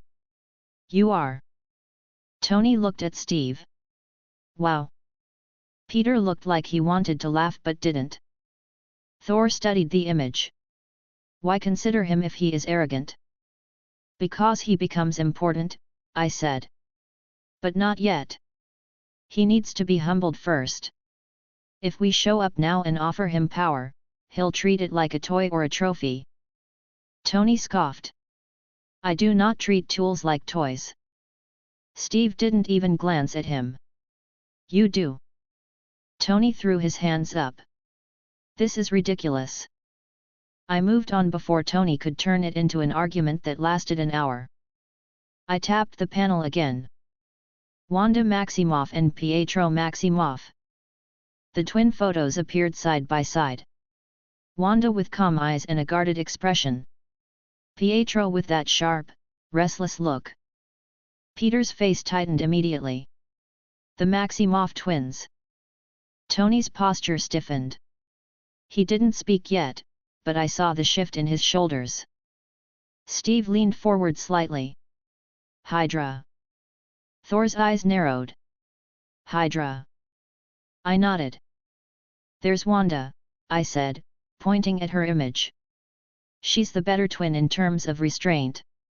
She has a good heart. She's kind under the anger. She's also extremely powerful. Peter swallowed. How powerful? I kept my tone factual. In the future, her power can scale to a level where she can cause massive damage. Reality manipulation. Chaos magic. She can break things that shouldn't be breakable. Tony's face tightened. That's comforting. It's dangerous, I agreed. But she's not a monster. She's a person. I pointed to Pietro. He's fast. He's reckless. He follows Wanda. He loves his sister more than anything. Peter's voice was careful. And the problem? The problem is they hate Tony, I said. Tony's head snapped slightly. Excuse me. They blame you, I continued. For weapons. For their past. For loss. They also work under Hydra right now. Steve's expression went sharp and hard. Hydra. I nodded again. Tony's voice came out tight. So your candidate list includes people who want to kill me? Yes, I said simply. Tony stared at me like he wanted to call that insane. Peter looked uncomfortable, glancing between Tony and the twins' photos. Thor's expression was steady but serious. You would recruit enemies. They're not enemies inside, I said. They're using Hydra as a means to an end. They want revenge. They believe it's justice. They are wrong, but they are not empty. Steve's eyes stayed fixed on the images. This is far from simple. Yeah, I said. That's why we're not picking them right now. Tony exhaled sharply, relieved and still annoyed. Good. Steve pushed his chair back slightly and stood. The movement was controlled, but it changed the room's tone immediately. Steve didn't stand to intimidate. He stood because he needed to address something directly. Hydra is still alive, Steve said, voice steady but hard. Peter's eyes widened. Thor's gaze sharpened. Tony's jaw tightened like he already suspected it but didn't want to hear it. I didn't soften it. Yes. Steve's face tightened. How? Pieces, I said. People. Infiltration. Long-term planning. They didn't die when you thought they did. Steve's breathing slowed. His hands flexed once at his sides. He looked angry, but it was contained in the way he always contained it. Like he was putting it in a box to use later. Tony looked at Steve, then at me. That seems like a big issue. It is, I said. Thor's voice was firm. Then we strike them. Not today, I said, calm but serious. Not without planning. Hydra isn't a camp you can raid. It's not one building. It's a network. Tony leaned back, looking irritated. I hate networks. Peter whispered, this is crazy. Steve remained standing, eyes still sharp. If Hydra exists, then S.H.I.E.L.D. Compromised in places, I said. Not all of it. But enough that you don't trust it blindly. Tony's eyes narrowed. Great. Steve sat back down slowly, posture still straight. So who do we pick? I turned the slide panel back to Banner. Bruce Banner, I said. He's the best next step. Tony's voice was cautious. Because he's good. Yes, I said. Because he won't use a ring to show off. Because he's already terrified of hurting people, which makes him careful. Because if Banner is with us, we have a better chance of preventing a disaster if Hulk appears. Peter swallowed. If Hulk appears. He will, I said, honest. Eventually. Thor's expression tightened. Then we require him. Steve nodded once. Agreed. Tony didn't nod right away. He stared at Banner's image for a long moment. Then he exhaled. I can help, Tony said, voice more grounded. If Ross is hunting him, I can make that harder. Steve's eyes shifted to Tony. You can stop the military. Tony shrugged slightly, not bragging, just stating fact. I have connections. I have influence. I can slow the paperwork and redirect attention. Not forever, but long enough. Peter looked impressed. That's huge. Tony glanced at Peter. Don't say huge. Peter nodded quickly. Okay. Thor looked at Tony with mild confusion. You control your armies with words. Tony's mouth twitched. Sure. Steve's gaze returned to me. Plan. I nodded and tapped the air once. The PowerPoint panels shifted into a simple list layout. Dates. Roles. Responsibilities. Tomorrow, I said, Steve and Peter go to Canada. Peter's eyes widened. Me. Steve glanced at him. Yes. Peter swallowed, then straightened. Okay. Tony looked at me. Why the kid? Because Banner won't respond well to pressure, I said. Peter's honest. He's not threatening. He's also smart enough to talk science without trying to dominate. Peter looked like he wanted to say thank you and also like he felt the weight of the assignment. He nodded anyway. I can do it. Steve's voice stayed firm. You will follow instructions. Peter nodded quickly. Yes. I continued. Steve goes because Banner will trust someone with discipline and clear morals. Steve nodded once, accepting the role without ego. I looked at Tony. You'll use your connections to reduce military pursuit. No loud moves. No public statements. Tony frowned. You're telling me to do quiet? Yes, I replied cheerfully. Tony sighed. Fine. I looked at Thor. Thor stays. You're still learning control. You're not traveling with them. Thor's expression tightened slightly, like he didn't like being left behind. Then he nodded once. I will train, Thor said, voice steady. Steve's eyes stayed on Thor. Good. Peter looked at Thor with open admiration, then remembered to calm down and stopped himself. Tony leaned forward, drumming his fingers lightly on the table. What's the pitch to Banner? I kept it simple. We tell him we can protect him. We tell him we understand he doesn't want to hurt people. We offer him a ring with strict rules. We don't force. We don't corner him. Steve nodded. No force. Tony's mouth tightened. And if he says no? I shrugged.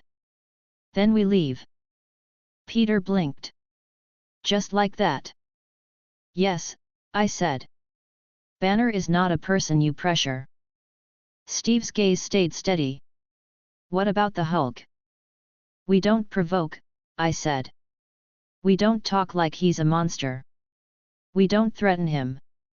If Hulk appears, Steve handles containment with his ring, not aggression.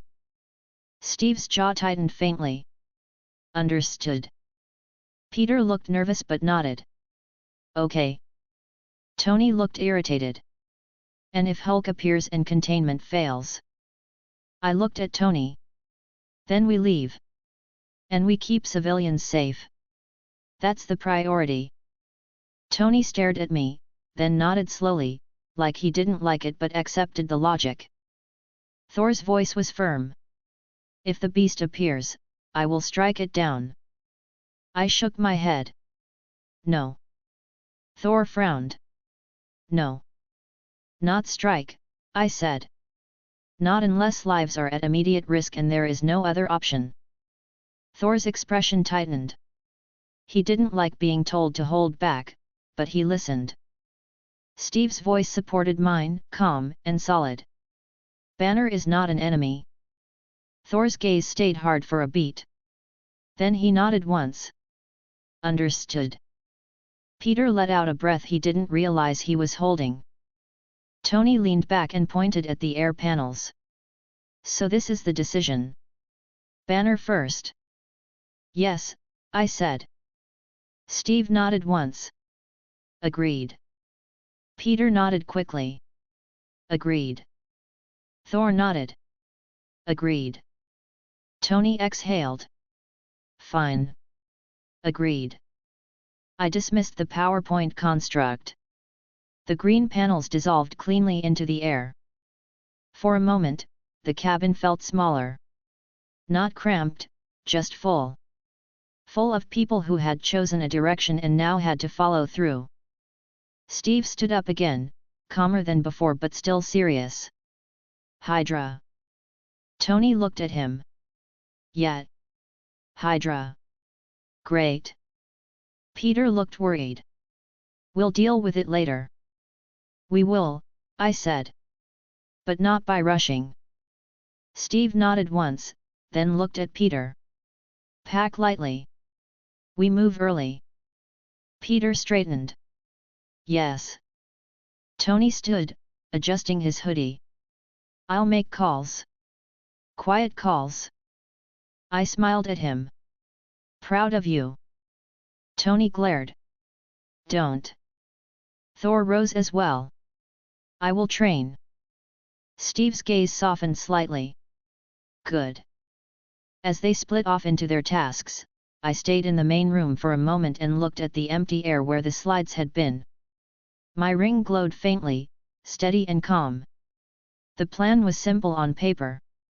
It never stayed simple in real life. I walked to the window and watched the trees sway slightly in the cold.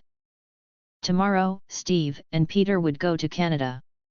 Tony would start pulling strings. Thor would keep training until his control matched his strength.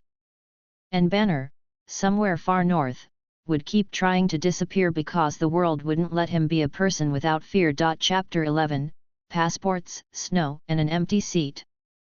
Steve woke Peter up before I did, and I heard it through the cabin wall like a normal household thing, which still felt strange. Not because it was loud. It wasn't. Steve didn't slam doors or bark orders.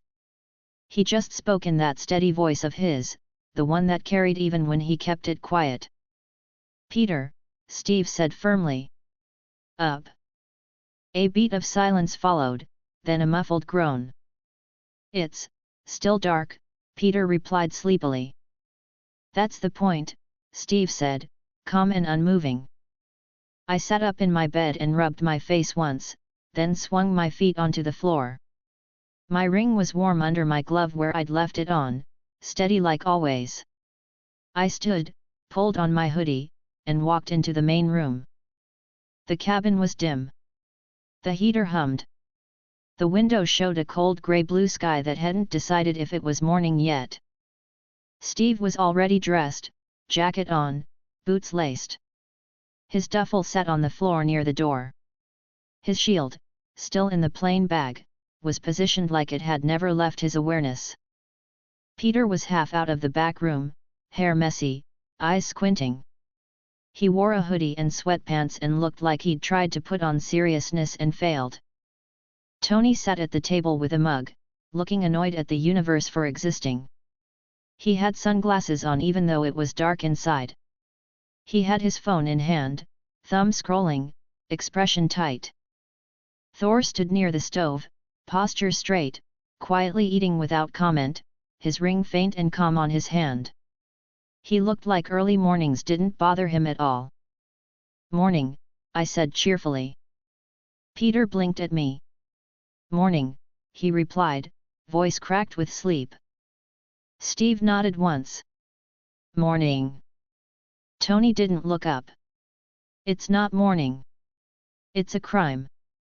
Thor glanced at Tony, then back to his food. I walked over to the counter and grabbed 2 bottles of water, tossing one to Peter lightly.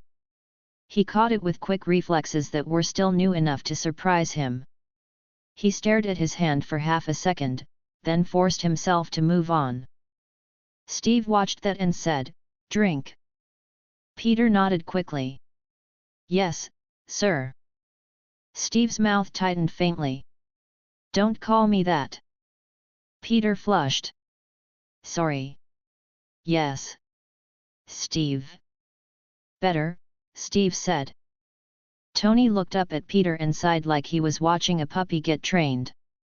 "This is going to be a long trip for you," he said dryly. Peter tried to look composed. "I can handle it." Tony's eyebrows lifted. "Sure." I clapped my hands once, light. All right. Steve and Peter, final reminders. Steve's gaze stayed on me. Peter's attention snapped to me instantly. No ring use in public unless someone's about to die, I said. No showing off. No test runs. You talk like normal people. Peter nodded so hard his hair moved. Yes. Steve nodded once. Understood. You don't tell Banner you know everything about him, I added, still cheerful. You tell him what matters. Peter swallowed. Okay. Steve looked at Peter. You let me lead the conversation. Peter nodded quickly. Yes. Tony took a sip of coffee and finally spoke like he was part of the meeting. And I'll do my part, he said, tone clipped. I'm going to slow the bloodhound. Steve's eyes narrowed. Ross. Tony nodded once. Ross. Thor's gaze sharpened at the name, not because he knew it personally, but because he recognized the tone of an enemy being discussed. I looked at Tony. Quietly. Tony rolled his eyes. Yes. Quietly. Steve's gaze stayed steady. Not by threatening people. Tony looked offended. I don't threaten. I negotiate. Steve didn't blink. You threaten with nicer words. Tony stared at him, then exhaled. Fine. No threats. Peter looked relieved even though he hadn't said anything. I stepped closer to Steve and Peter and lowered my voice slightly. You're going to feel exposed out there. Don't let it make you jumpy. Steve's answer was immediate. We won't. Peter nodded quickly. We won't. Tony set his mug down and stood. Okay. I need the satellite view, he muttered, already half talking to his phone. I need phone calls and email chains and probably somebody yelling at me about jurisdiction. I grinned. Have fun. Tony shot me a look. Don't. Steve picked up his duffel and moved toward the door. Peter hurried to grab his bag, then stopped and forced himself to move slower, like Steve's calm could be learned by imitation. Thor stepped closer to them, expression neutral but attentive. Be cautious, Thor said, voice steady. Peter stared at him like he still couldn't believe Thor was standing in the cabin giving him travel advice.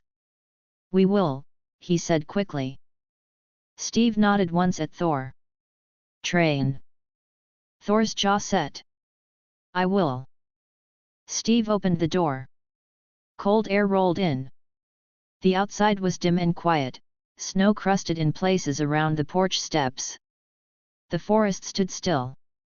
I walked out with them, not because I needed to travel with them, but because sending people off mattered. Steve didn't need encouragement, but Peter did, even if he'd never admit it.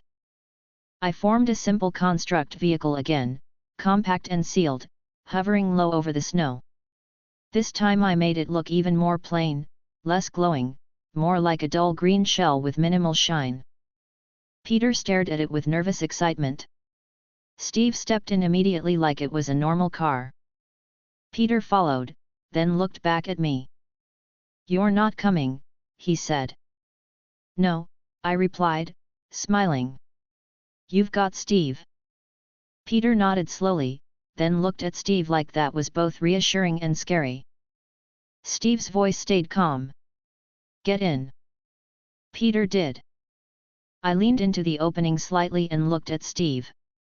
Call if something goes wrong. Steve nodded once. We will. I glanced at Peter. And keep your mouth under control. Peter flushed. Yes. I stepped back, lifted my hand, and tightened the construct's seal. Then I guided it up gently. The vehicle rose and glided forward through the trees, disappearing into the grey morning. I watched until it was gone. The cabin felt quieter immediately. Not peaceful. Just less chaotic. The kind of quiet that made you hear your own thoughts again. Tony stepped onto the porch behind me, phone already at his ear. He spoke fast, irritation and focus blended together. Pepper, Tony said. Yeah. I know it's early. It's an emergency. A pause. I heard a woman's voice faintly through the speaker. Pepper Potts. Tired and sharp.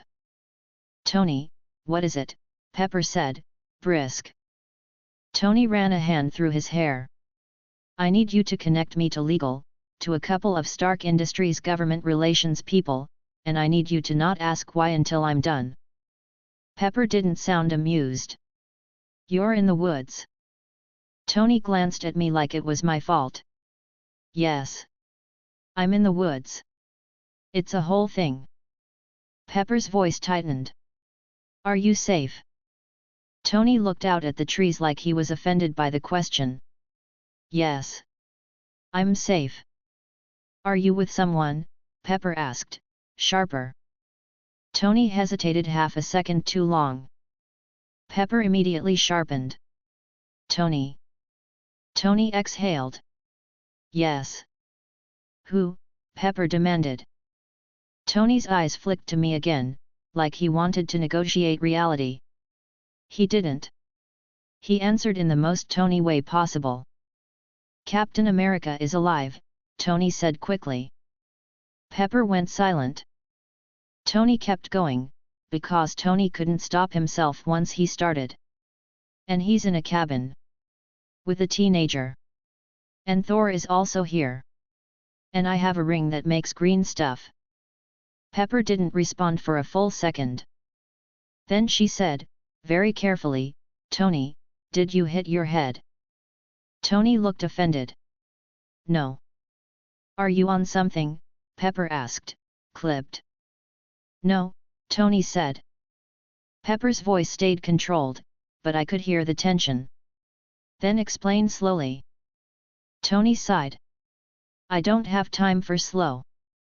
Pepper's tone turned firm. You will make time. Tony glanced at me like he wanted rescue. I smiled at him. He exhaled sharply, then tried to make it sound normal, which was impossible. I'm trying to help someone, Tony said. Bruce Banner. Pepper's voice changed instantly. Practical. The fugitive. Yes, Tony replied. I need Ross to lose traction. I need pursuit reduced. I need the paperwork to get caught in mud. I need plausible reasons. Can you do that? Pepper paused. That's not a normal request. Tony's voice turned sharp. Nothing is normal right now. Pepper didn't argue. She didn't panic. Pepper was good under pressure. Tell me what you want me to do. Tony exhaled, relieved. Connect me. I'll handle the talking. Pepper said, if you're doing something illegal. Tony cut in. I'm not doing illegal. I'm doing inconvenient. Pepper paused. That's not better. Tony looked at me. See. This is why I don't sleep. Pepper's voice came through again. Tony. Focus. Tony straightened slightly, shifting from complaining to action. Yes. Connect me. Pepper said, 5 minutes. And Tony? What? Tony replied. Pepper's voice softened a notch without losing sharpness. Be careful. Tony's expression tightened briefly. Yet. He ended the call and immediately started pacing on the porch like stillness made him itch. Thor stepped outside behind him, calm as ever. I do not understand why you require so many words to move soldiers, Thor said evenly. Tony looked at Thor like he'd forgotten Thor existed. Because they're not soldiers. They're departments. They're committees. They're chains of authorization. Thor frowned. That is worse.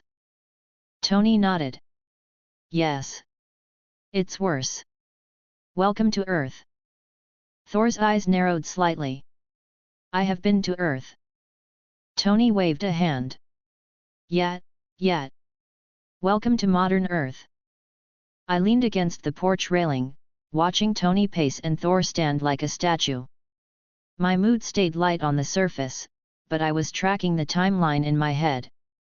Banner was in hiding. Ross was hunting. The military's pressure could flare at any moment if someone got lucky. If Steve and Peter walked into a trap, the entire plan could blow up. I didn't let that show as panic. I stayed steady. Inside the cabin, the heater hummed. Outside, the day brightened slowly. Tony's phone buzzed. He snatched it instantly. Pepper. Pepper's voice was brisk again. I've got you patched into a government liaison call. You have 3 minutes before they ask questions. Tony nodded even though she couldn't see it. Perfect. He turned slightly away from us and launched into his Tony Stark mode, fast, sharp, persuasive. Hi, Tony said, voice smooth. Tony Stark.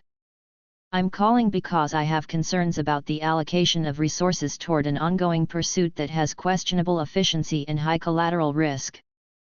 A male voice replied, wary. Mr. Stark, what is this about? Tony didn't hesitate. Bruce Banner. The voice stiffened. That is a Department of Defense matter. Tony smiled slightly, like he loved being told no. Everything is a matter when it impacts civilians. Banner's pursuit has already created public risk. It's also politically messy.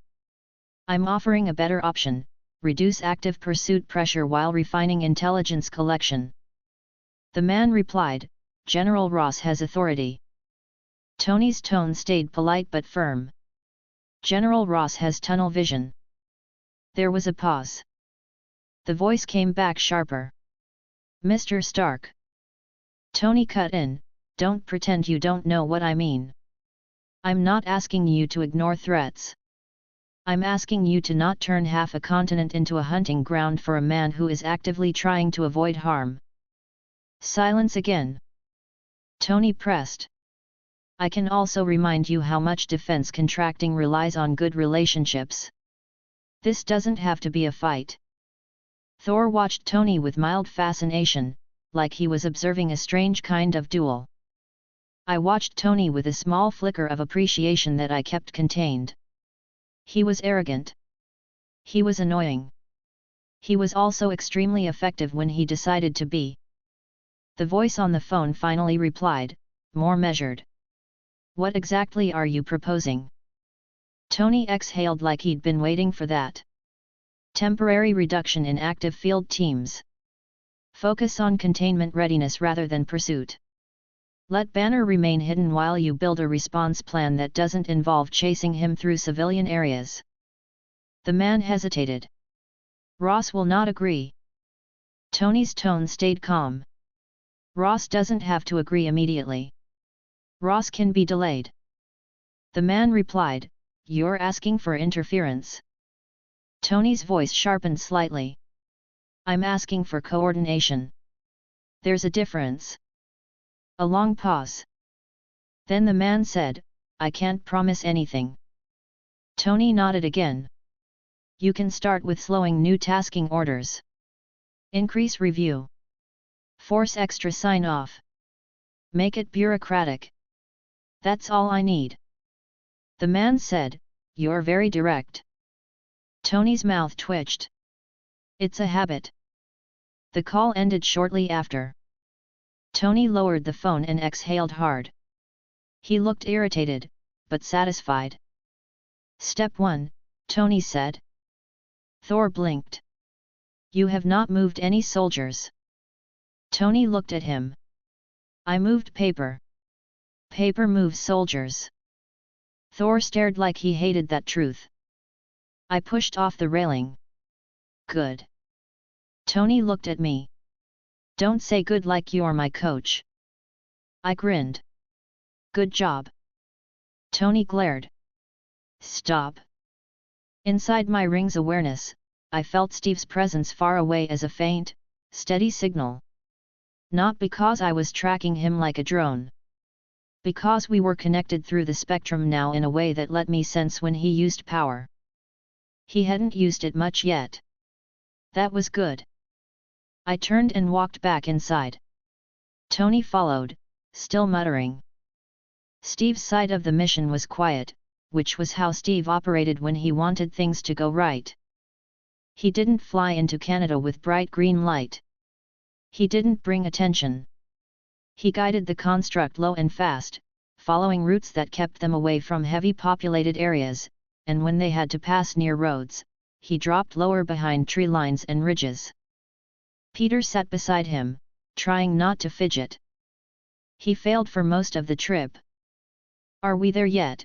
Peter asked once, then immediately looked embarrassed. "Sorry. That was dumb."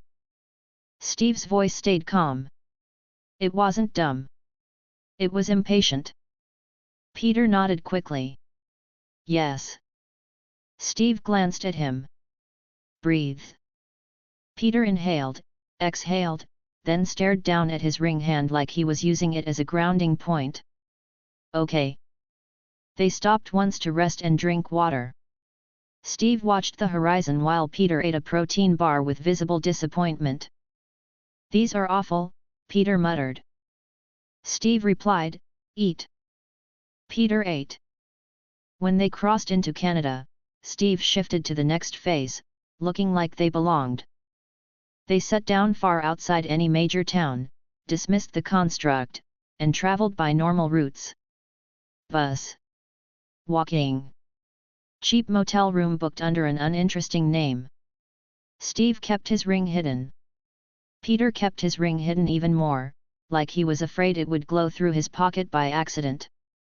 In a small city with worn streets and working-class storefronts, Steve stopped across from a factory and watched.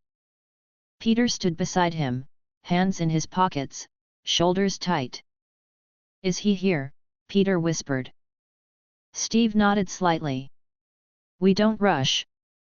Peter nodded quickly. "Okay." They waited. Hours later, a man came out through a side exit with a lunch bag and a worn jacket. He moved like someone trying not to be noticed. His posture was slightly hunched, eyes scanning instinctively. He looked tired in a controlled way. "Bruce Banner." Peter's eyes widened. "That's him," he whispered. Steve nodded once. "Yes." Peter swallowed. "He looks normal." Steve's voice stayed even. "That's the point." They followed at a distance, careful, not tailing like amateurs. Steve used crowd movement and timing, keeping them out of Banner's peripheral. Peter tried to help and almost blew it twice by moving too fast, then forced himself back into Steve's rhythm. Banner stopped at a small grocery store. He bought simple items. He spoke quietly to the cashier without looking up. He left quickly. Steve watched, then made the decision. They approached when Banner turned down a quieter street. Steve walked forward at a steady pace, hands visible. Peter stayed half a step behind, trying to look less like a nervous kid and failing, but not enough to ruin it. Banner noticed them immediately. His shoulders tightened. His eyes sharpened. He didn't run. He stopped and turned, calculating. "Can I help you?" Banner asked, voice polite but guarded. Steve stopped a few feet away, giving him space. "Bruce Banner." Banner's jaw tightened. "Who are you?" "My name is Steve," Steve said. Banner blinked once, then narrowed his eyes. "Steve what?" Steve didn't hesitate. "Rogers." Banner stared. Peter held his breath like he expected Banner to laugh. Banner didn't laugh. He looked like his brain was trying to reject the information because it was too ridiculous. "That's not possible," Banner said quietly. Steve's tone stayed steady. "I know how it sounds." Banner's eyes flicked to Peter, then back to Steve. "Is this a trick?" "No," Steve said. Banner's posture stayed tense. If you're SHIELD, just say it. Steve shook his head. We're not S.H.I.E.L.D. Banner's eyes narrowed. Then what are you? Steve held his gaze. We're here to offer you help. Real help. No cage. No lab. Banner's expression tightened. People always say that. Peter spoke without thinking. We mean it, he said quickly, then flushed and shut his mouth. Steve glanced at Peter, then back to Banner. This is Peter. Banner's eyes narrowed slightly. Peter who? Peter swallowed. Peter Parker. Banner studied him briefly, then looked back at Steve. Okay. What do you want? Steve's voice stayed calm. To talk somewhere quiet. Where you feel safe. Banner's eyes moved along the street, scanning exits. I don't feel safe anywhere. Steve nodded once. Then we keep it simple. We don't follow you home. We talk in public. Coffee shop. Your choice. Banner hesitated. His eyes flicked over Steve again, and something in him shifted. Not trust. Not comfort. Just recognition that Steve Rogers didn't move like an agent. He moved like a soldier who had learned restraint. Banner exhaled slowly. 5 minutes. Public. Then you leave. Steve nodded. Agreed. Peter nodded fast. Agreed. They walked to a small diner. Banner chose a corner table where he could see the door. Steve sat across from him. Peter sat beside Steve, hands clasped tightly in his lap, trying not to stare. A waitress came by. Banner ordered coffee. Steve ordered coffee. Peter ordered water like he was too nervous to pick anything else. Banner looked at Steve again. Explain. Steve's voice stayed level. We're part of an organization called the Latern Corp. Banner blinked. The what? Peter blurted softly, like Green Lantern, then shut up immediately. Banner stared at Peter, then at Steve. You're telling me there's a Green Lantern Corps?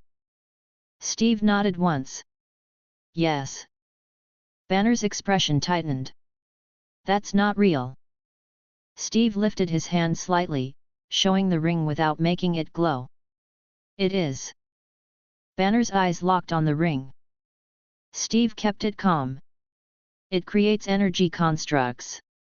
It responds to will and focus. It's not something you can steal and use without the right mindset. Banner's face tightened. And you want me to have one? Yes, Steve said. Banner stared at him. Why? Steve didn't hesitate.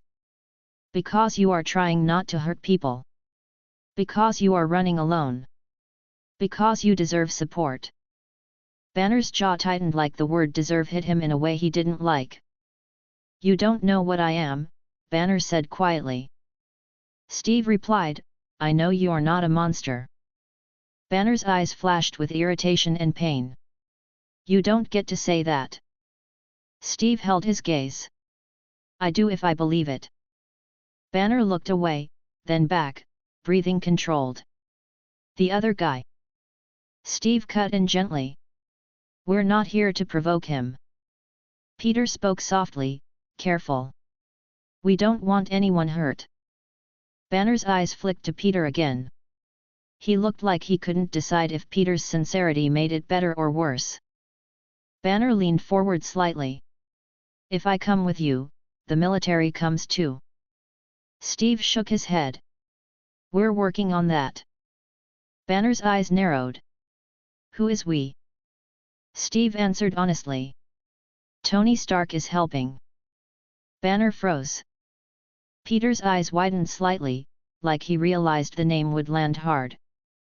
Banner's voice turned sharp. Tony Stark. Steve nodded. Yes. Banner leaned back slightly, suspicion surging. So this is about Stark. Steve kept his tone even. It's about you. Banner's eyes narrowed. Stark doesn't help people without a reason. Peter blurted, then tried to soften it.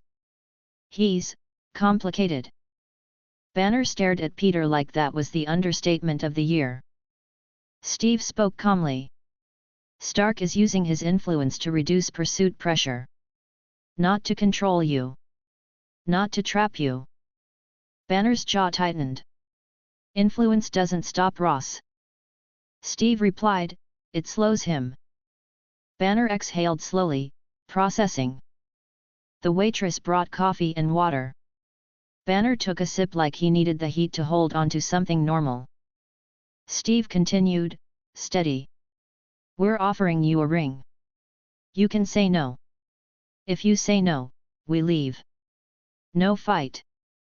Banner studied Steve's face. If I say yes. Steve answered simply. You train. You follow rules. You don't use it to harm innocent people.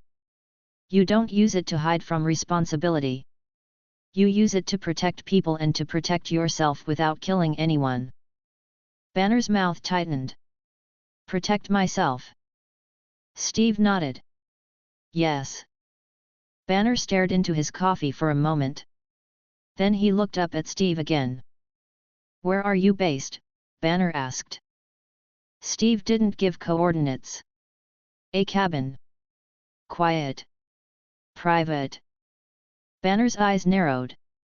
That sounds like a trap. Steve's voice stayed calm. You'll be able to leave. Anytime. Banner's gaze shifted to Peter. And you're okay with this? Peter nodded quickly. Yes. Banner studied Peter's face longer this time. Peter was trying not to look scared, but he was scared. He was also honest. Banner's expression softened slightly at the edges. You're a kid. Peter nodded. Yeah. Banner exhaled. This is insane. Steve nodded once. Yes. Banner stared at them both. Then he said quietly, if I come, and Ross finds me, people die. Steve's voice was firm. We won't let that happen. Banner's eyes narrowed. You can't promise that. Steve held his gaze. I can promise we'll prioritize civilians. Banner's shoulders eased a fraction, like that was the only promise he'd accept. Peter swallowed. We can help, he said softly. Banner looked like he wanted to refuse on principle. Then he looked away, then back, and exhaled slowly. Not today, Banner said. I need time. Steve nodded immediately. Fair. Banner blinked, surprised by the lack of pressure. Steve continued, we'll leave you a way to reach us. No tracing. No trap. Just a contact. Banner's eyes narrowed. A phone number. Steve nodded. Yes. Banner hesitated, then said, okay. Peter let out a small breath, relieved. Steve reached into his pocket and slid a small piece of paper across the table with a number written on it. Banner stared at it without picking it up yet. Steve stood. 5 minutes. We're done. Banner looked up. You're really leaving? Steve nodded. Yes. Peter stood too, moving carefully. Banner watched them go, still tense, still suspicious, but not running. Back at the cabin, Tony ended another call with an annoyed exhale. I have never heard so many people say jurisdiction in my life, he muttered, tossing his phone onto the couch. I smiled. You did good. Tony glared. Stop saying that. Thor looked at Tony. Have you moved the soldiers? Tony rubbed his forehead. I moved paperwork. That's the best you're getting. Thor frowned like he still hated Earth. I felt Steve's ring presence again, closer now, like a steady signal returning. They were coming back. I stayed by the table, calm, but my attention tightened slightly anyway. If Banner had panicked, if Ross had appeared, if anything had gone sideways, I would feel it in the way Steve used his ring. The cabin door opened about an hour later. Steve stepped in first, posture straight. Peter followed, looking tired but focused, cheeks slightly flushed from cold air. Tony sat up immediately. Well. Steve didn't waste time. We found him. Peter nodded quickly. We talked. Tony's eyes sharpened. And? Steve answered, calm. He didn't say yes. He didn't say no. He asked for time. Tony exhaled. That's Banner. Peter looked relieved. He didn't freak out. Steve nodded once. No. Tony leaned forward. Did he mention Ross? Steve's voice stayed steady. Yes. He's afraid pursuit will kill civilians. Tony's expression tightened. Valid. I nodded slowly, keeping my tone light but focused. Good. You didn't push. Steve glanced at me. No. Peter looked at Tony. He doesn't trust you. Tony stared at Peter. That's fair. Peter blinked, surprised Tony didn't argue. Tony stood. I'll keep pushing the paper wall. If Ross slows, Banner might breathe. Steve nodded once. Do it quietly. Tony rolled his eyes. Yes, Captain. Steve's gaze snapped. Don't. Tony held up a hand. Sorry. Habit. Peter looked between them like he was watching a strange family argument. Thor spoke, calm. When will Banner join? I answered honestly. When he decides. Thor frowned. We require strength. We require stability, Steve corrected. Thor looked at Steve for a moment, then nodded once. Yes. Peter sat down heavily on the couch, tired now that the adrenaline was gone. He looked really sad, he said quietly. Steve's expression tightened slightly. He carries a lot. Tony's voice softened a notch. Yet. I looked at all of them and felt a small, contained satisfaction. Not because Banner had joined. Because the approach had been correct. No threats. No pressure. No mess. We did the right first step, I said cheerfully.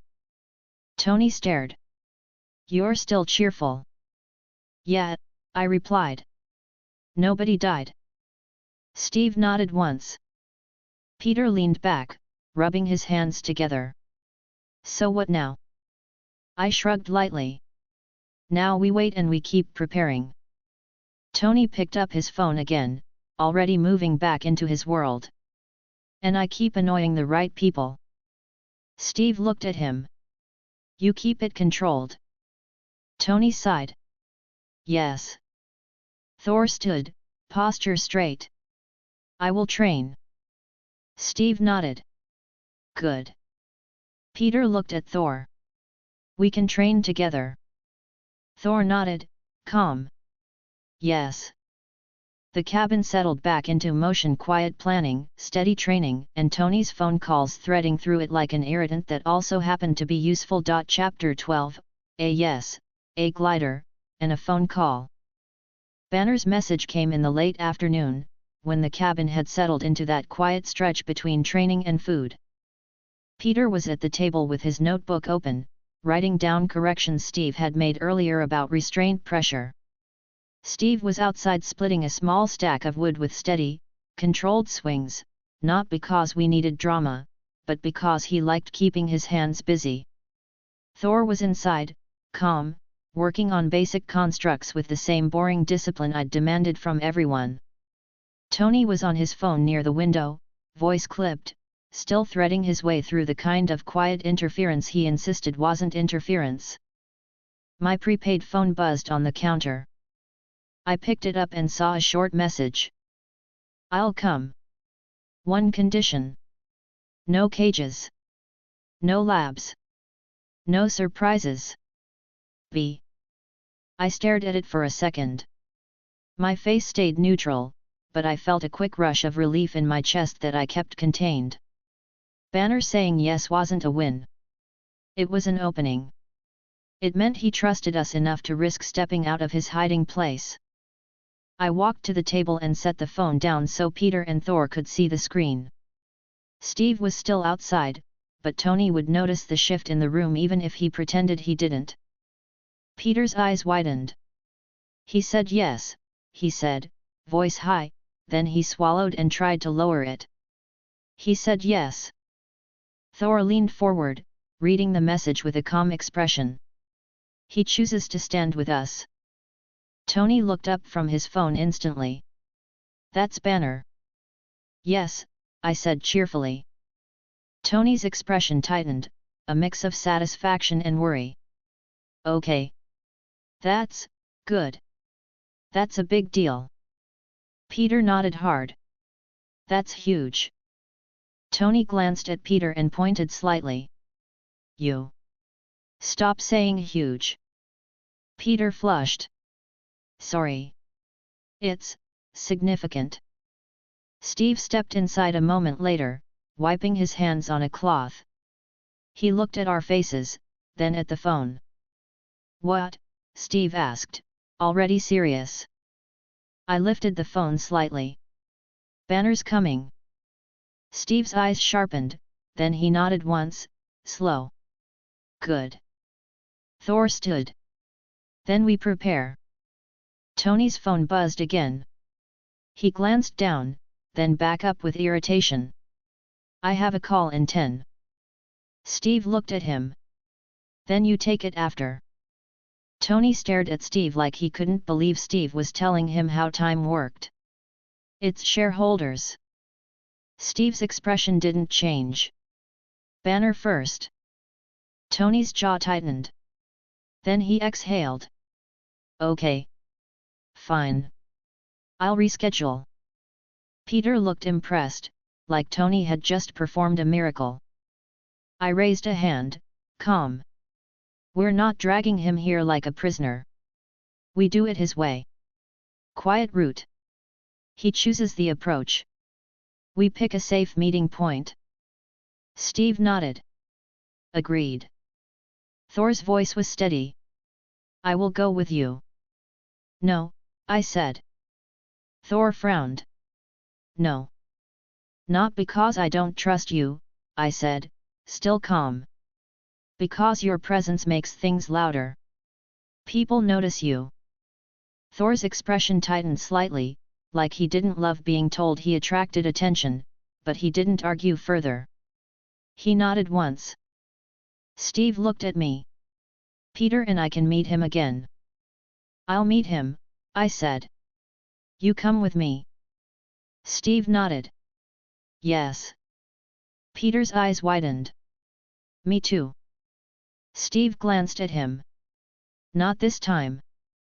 Peter's face fell. "Why?" "Because you're a kid," Steve said firmly. Peter's mouth opened to argue. I cut in cheerfully, "Because Banner's already nervous. You being there won't hurt, but Steve being there helps more. You can stay and train." Peter's shoulders dropped, but he nodded. "Okay." Tony tapped his phone screen, already moving.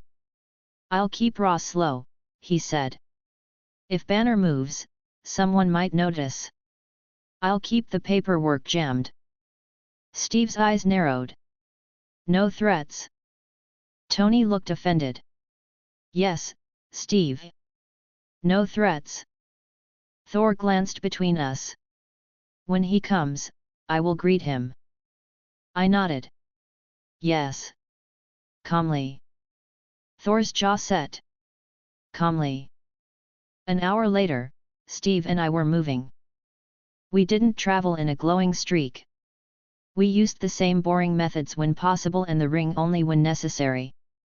By the time we reached the chosen meeting point, quiet roadside lot near a small wooded area, my shoulders were relaxed but my focus was tight.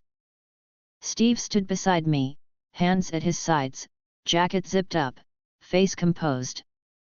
His ring was covered by a glove. "He'll be watching," Steve said, voice low. "I know," I replied. We waited. 10 minutes passed. Then a man walked out from the tree line like he'd been there the entire time and had only decided to reveal himself when he was sure we weren't followed. Bruce Banner looked thinner than most photos made him look. Not sickly, but worn. His eyes were sharp with caution. His posture was guarded, shoulders slightly hunched as if he could fold inward and disappear if he needed to. He held a small duffel bag in one hand. He stopped a few yards away and looked at Steve first, then at me. "You came," Banner said quietly. "Yes," I replied, tone friendly. Banner's gaze flicked around the lot. "No one followed you?" "No," Steve said, calm. Banner's eyes narrowed. "How do I know?" Steve didn't get offended. "You don't?" "Not completely." Banner's mouth tightened. "At least you're honest." I nodded. "We can leave right now if you want." Banner blinked slightly, surprised by that lack of pressure. He took a slow breath, then stepped closer. "I said I'd come. I'm here." Steve's voice was steady. "You can still turn back." Banner's jaw tightened. "I'm tired of running." I watched him carefully. He wasn't grandstanding. He sounded exhausted and determined in a controlled way. That was Banner. I lifted my ring hand slightly and kept it visible but not glowing. "We'll go over rules again, right now, before anything else." Banner's eyes locked on the ring. He looked wary and interested at the same time. "That thing is real?" "Yes," I said. Steve's voice stayed even. "You can say no." Banner exhaled. "I'm already saying yes." I nodded. "Good. Then rule 1, you don't use it to harm innocent people." Banner's face tightened like the idea was painful. "I don't want to hurt anyone." "I know," I said. "Rule 2, I continued. No using it to disappear from responsibility.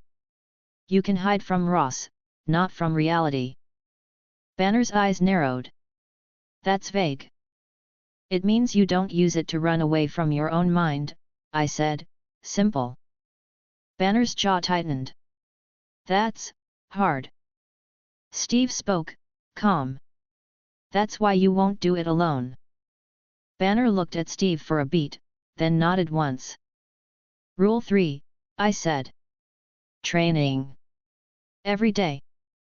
Banner let out a short breath that almost sounded like reluctant relief.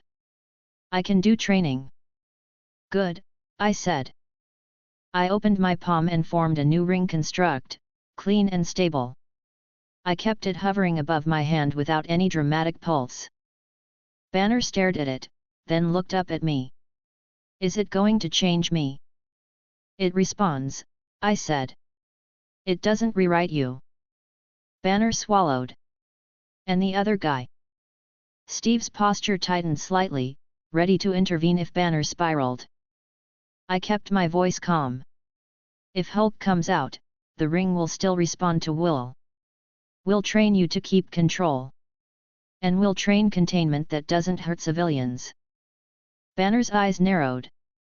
"You can't control Hulk." Steve answered before I did, firm but not aggressive. "We can reduce chaos." Banner stared at Steve, then nodded slowly. "Okay." I held the ring out. "Take it." Banner hesitated only a moment, then reached out carefully. His fingers closed around it like he expected it to burn him. "It's warm," he murmured, surprised. "It will feel normal fast," I said. Banner looked down at his own hand, then slid the ring onto his finger slowly. The green pulse was quieter than Thor's had been, but it was steady. It flowed, settled, and stayed calm. Banner's eyes widened slightly. He flexed his fingers and stared at the ring, breathing carefully as if he didn't want to trigger anything. "I can feel it," Banner said quietly. Steve watched him closely. "Breathe." Banner nodded and took a slow breath. "Right." I smiled slightly. "Welcome to the Latern Corps." Banner looked up at me. "How many?" "5, I said. "You make 6. Banner blinked. "5. Steve's voice was flat. "It's not a club." Banner's mouth twitched faintly, like that was almost funny. "Okay." I lifted my hand. "We're going to move now." Quietly. "If you feel stressed, say it. If you feel angry, say it. If you feel like you might shift, say it immediately." Banner's eyes tightened. "I don't always get warning." Steve replied, steady. "Then we keep distance and we don't surprise you." Banner nodded once. We traveled back with the same controlled pace. Banner stayed quiet most of the time, eyes scanning, body tense. Steve kept himself steady and present, not talking too much, not hovering. That was good for Banner. When we got close to the cabin's region, we sat down out of sight and walked the last stretch. Banner stared at the cabin when it came into view. Plain wood. Small porch. No fences. No guards. No lab equipment humming behind tinted windows. "This is it," Banner said, voice cautious. "Yes," I replied. Banner's eyebrows lifted slightly. "It's normal." Steve's voice stayed even. "That's intentional." We stepped inside. Peter was at the table, notebook open again, practicing lines with his ring hand hovering low above the wood. He looked up fast and froze when he saw Banner. His face lit up, then he clamped it down hard like he remembered the rules about not exploding. He still looked thrilled. "Oh," Peter said, trying to sound normal. "Hi." Banner paused in the doorway, eyes sharpening. "You're the kid." Peter nodded quickly. "Yes." "Peter." Banner's gaze dropped to Peter's ring. Then to Steve's ring. Then back to mine. Then to his own. Banner exhaled slowly. "Okay." Thor stood from the couch, posture straight, expression calm. "You are Banner," Thor said, steady. Banner's eyes widened slightly. "You're Thor," Thor said. Banner stared for a second like he didn't know if he should laugh or panic. He didn't do either. He just nodded slowly. "Okay," Banner said. Peter's eyes kept flicking between Banner's face and his ring like he couldn't stop himself. Steve stepped closer to Banner, voice steady. "You're safe here." Banner's jaw tightened. "Safe isn't really my category." I kept my tone light. "Safer." Banner nodded once. We spent the next hour doing the boring first steps. I didn't ask Banner to lift a log. I didn't ask him to form weapons. I asked him to make a line. He did it. Clean and trembling slightly. "Hold it," I said. Banner held it. His breathing tightened, then steadied as he forced himself to relax. "Good," I said. Peter watched with focused interest, but he stayed quiet, which was an achievement. Steve watched Banner's posture and said calmly, "Don't force it." Banner exhaled. "I'm not forcing it." Steve replied, "You are." Banner stared at him, then exhaled harder. "Okay. Fine." Thor watched without comment, arms at his sides, expression neutral. After basic shapes, we stopped and fed Banner real food. Nothing fancy, but warm enough to matter. Banner ate slowly, eyes scanning the room between bites. "This is a lot," he said quietly. Peter nodded fast, then stopped himself and just said, "Yeah." Steve's voice stayed calm. "We work one day at a time." Banner nodded, jaw tight. That night, Banner took the spare back room. He didn't sleep much.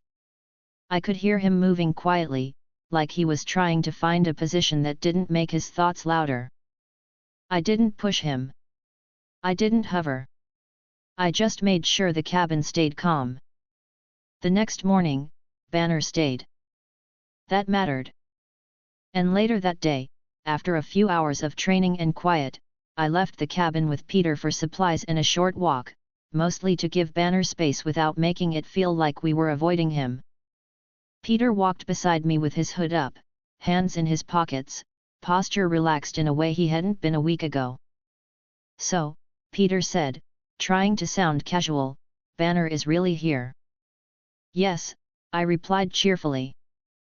Peter's voice brightened. "That's awesome." "It is," I said. We were halfway down a street near the edge of a small town when my ring registered movement that didn't match anything normal.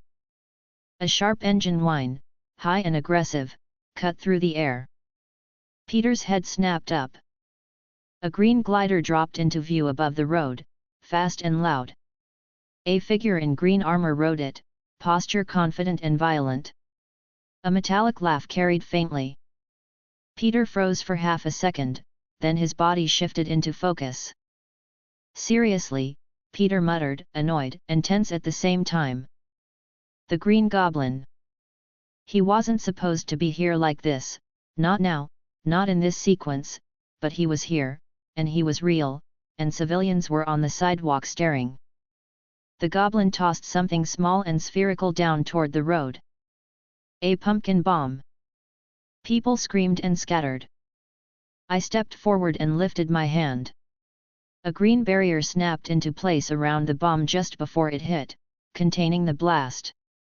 The explosion flashed inside the barrier and died into smoke without shrapnel. Peter stared at me for a split second. "Nice. Go," I said, "serious now." "Suit." Peter nodded immediately and sprinted toward an alley, moving too fast for a normal kid. He vanished behind a dumpster, yanked his bag open, and moved with practiced speed. I stayed in the street and raised another barrier in front of fleeing civilians, guiding them with my free hand. "Move down the sidewalk," I said firmly. "Get inside. Keep running." A man stumbled, and I extended a construct hand to steady him without gripping too hard. The goblin swooped lower, laughing again, and fired something from the glider's underside. It hit the pavement and sparked, not exploding, just scattering debris. I didn't chase him into the sky. I stayed grounded. I kept civilians alive. Peter came out of the alley in his Spider-Man suit. Not perfect. Not theatrical. Practical and homemade looking. He moved fast, eyes locked on the glider. "Hey!" Peter shouted, voice higher through the mask, annoyed.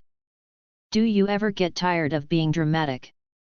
The goblin turned his head, amused. "Ah! The little spider." Peter launched forward and leapt, sticking to a building wall, then pushing off into a clean arc. He fired webbing toward the glider. The goblin jerked the glider sideways, dodging, then tossed another bomb toward a group of cars.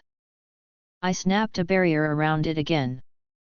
Peter landed on the side of a building, then jumped again, closing distance. The fight was loud and fast but not complicated. Peter was agile and angry, and he fought like a kid who wanted this done quickly so nobody got hurt. The goblin fought like someone enjoying attention. I kept barriers up, redirected civilians, and watched the angles. If Peter got knocked into the street, I'd catch him. If the goblin tried to fire into the crowd, I'd block it. Peter managed to land a kick on the glider's side, wobbling it. The goblin laughed and tried to ram him. Peter rolled, stuck to the glider edge briefly, then yanked himself off and landed on a nearby rooftop. The goblin rose, then backed off suddenly, like he'd decided the risk-to-fun ratio wasn't good anymore. He tossed one last bomb toward the ground. I contained it. Peter yelled, "Come back!" The glider shot upward and vanished over the buildings, engine whining into the distance.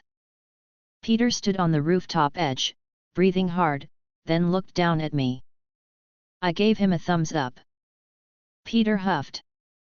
"That guy sucks," he said loudly.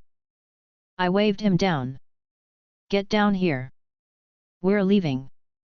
Peter dropped from the roof, landed lightly, and pulled his mask up just enough to breathe better. He looked frustrated, then tried to play it off.